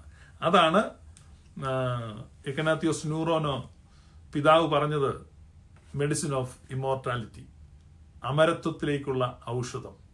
അമരത്വത്തിലേക്കുള്ള ഔഷധമാണ് പരിശുദ്ധ കുർബാന. അതിൽ നിന്നാണ് നിങ്ങൾ അകന്നുപോയത്, ആ ജീവനിൽ നിന്നാണ് അകന്നുപോയത്.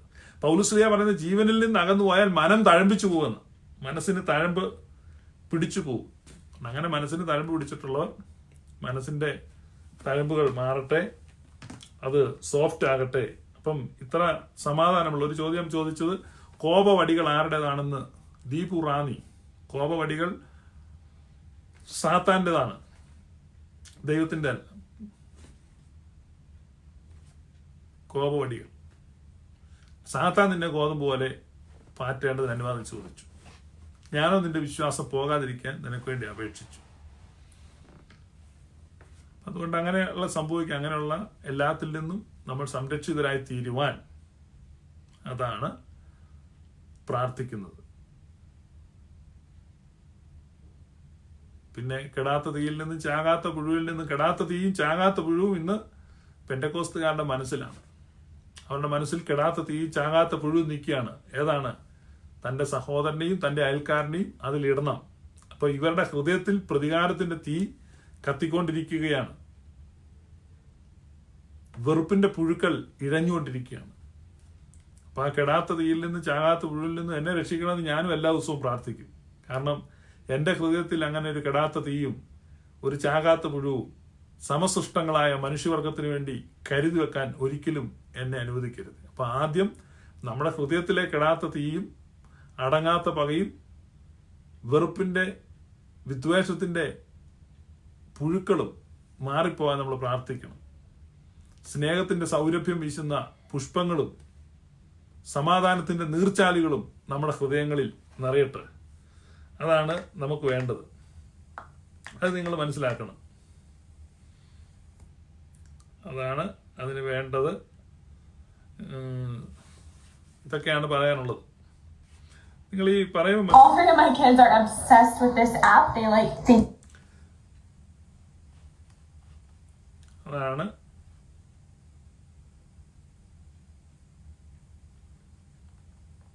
ഇപ്പം ഇതാണ് സമാധാനപരമായ ഒരാരാധനയാണ് നമ്മൾ കേട്ടത്, സൗഭാഗ്യകരമായ.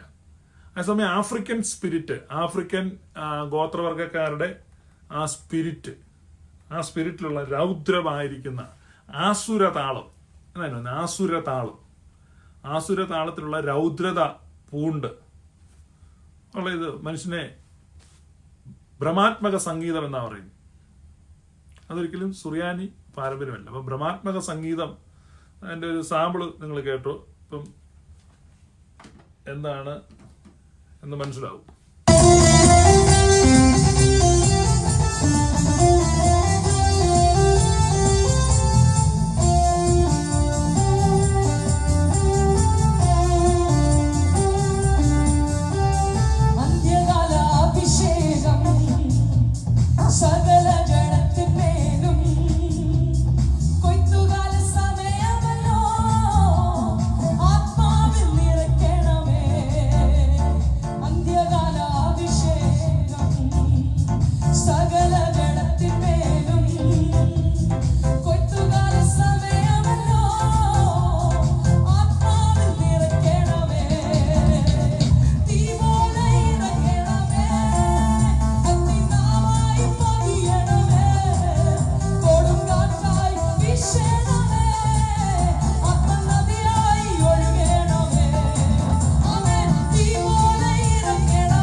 ഇതൊരു എന്നാണ് പറയുന്നത്, DJ പാർട്ടി.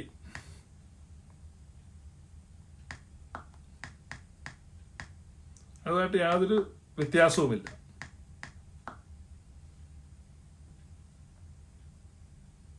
ഒരു DJ പാർട്ടിയുടെ കാര്യങ്ങളിൽ നിന്ന് യാതൊരു വ്യത്യാസവുമില്ല. സെയിം ആയിട്ടാണ് നമുക്ക് ഫീൽ ചെയ്യുന്നത്.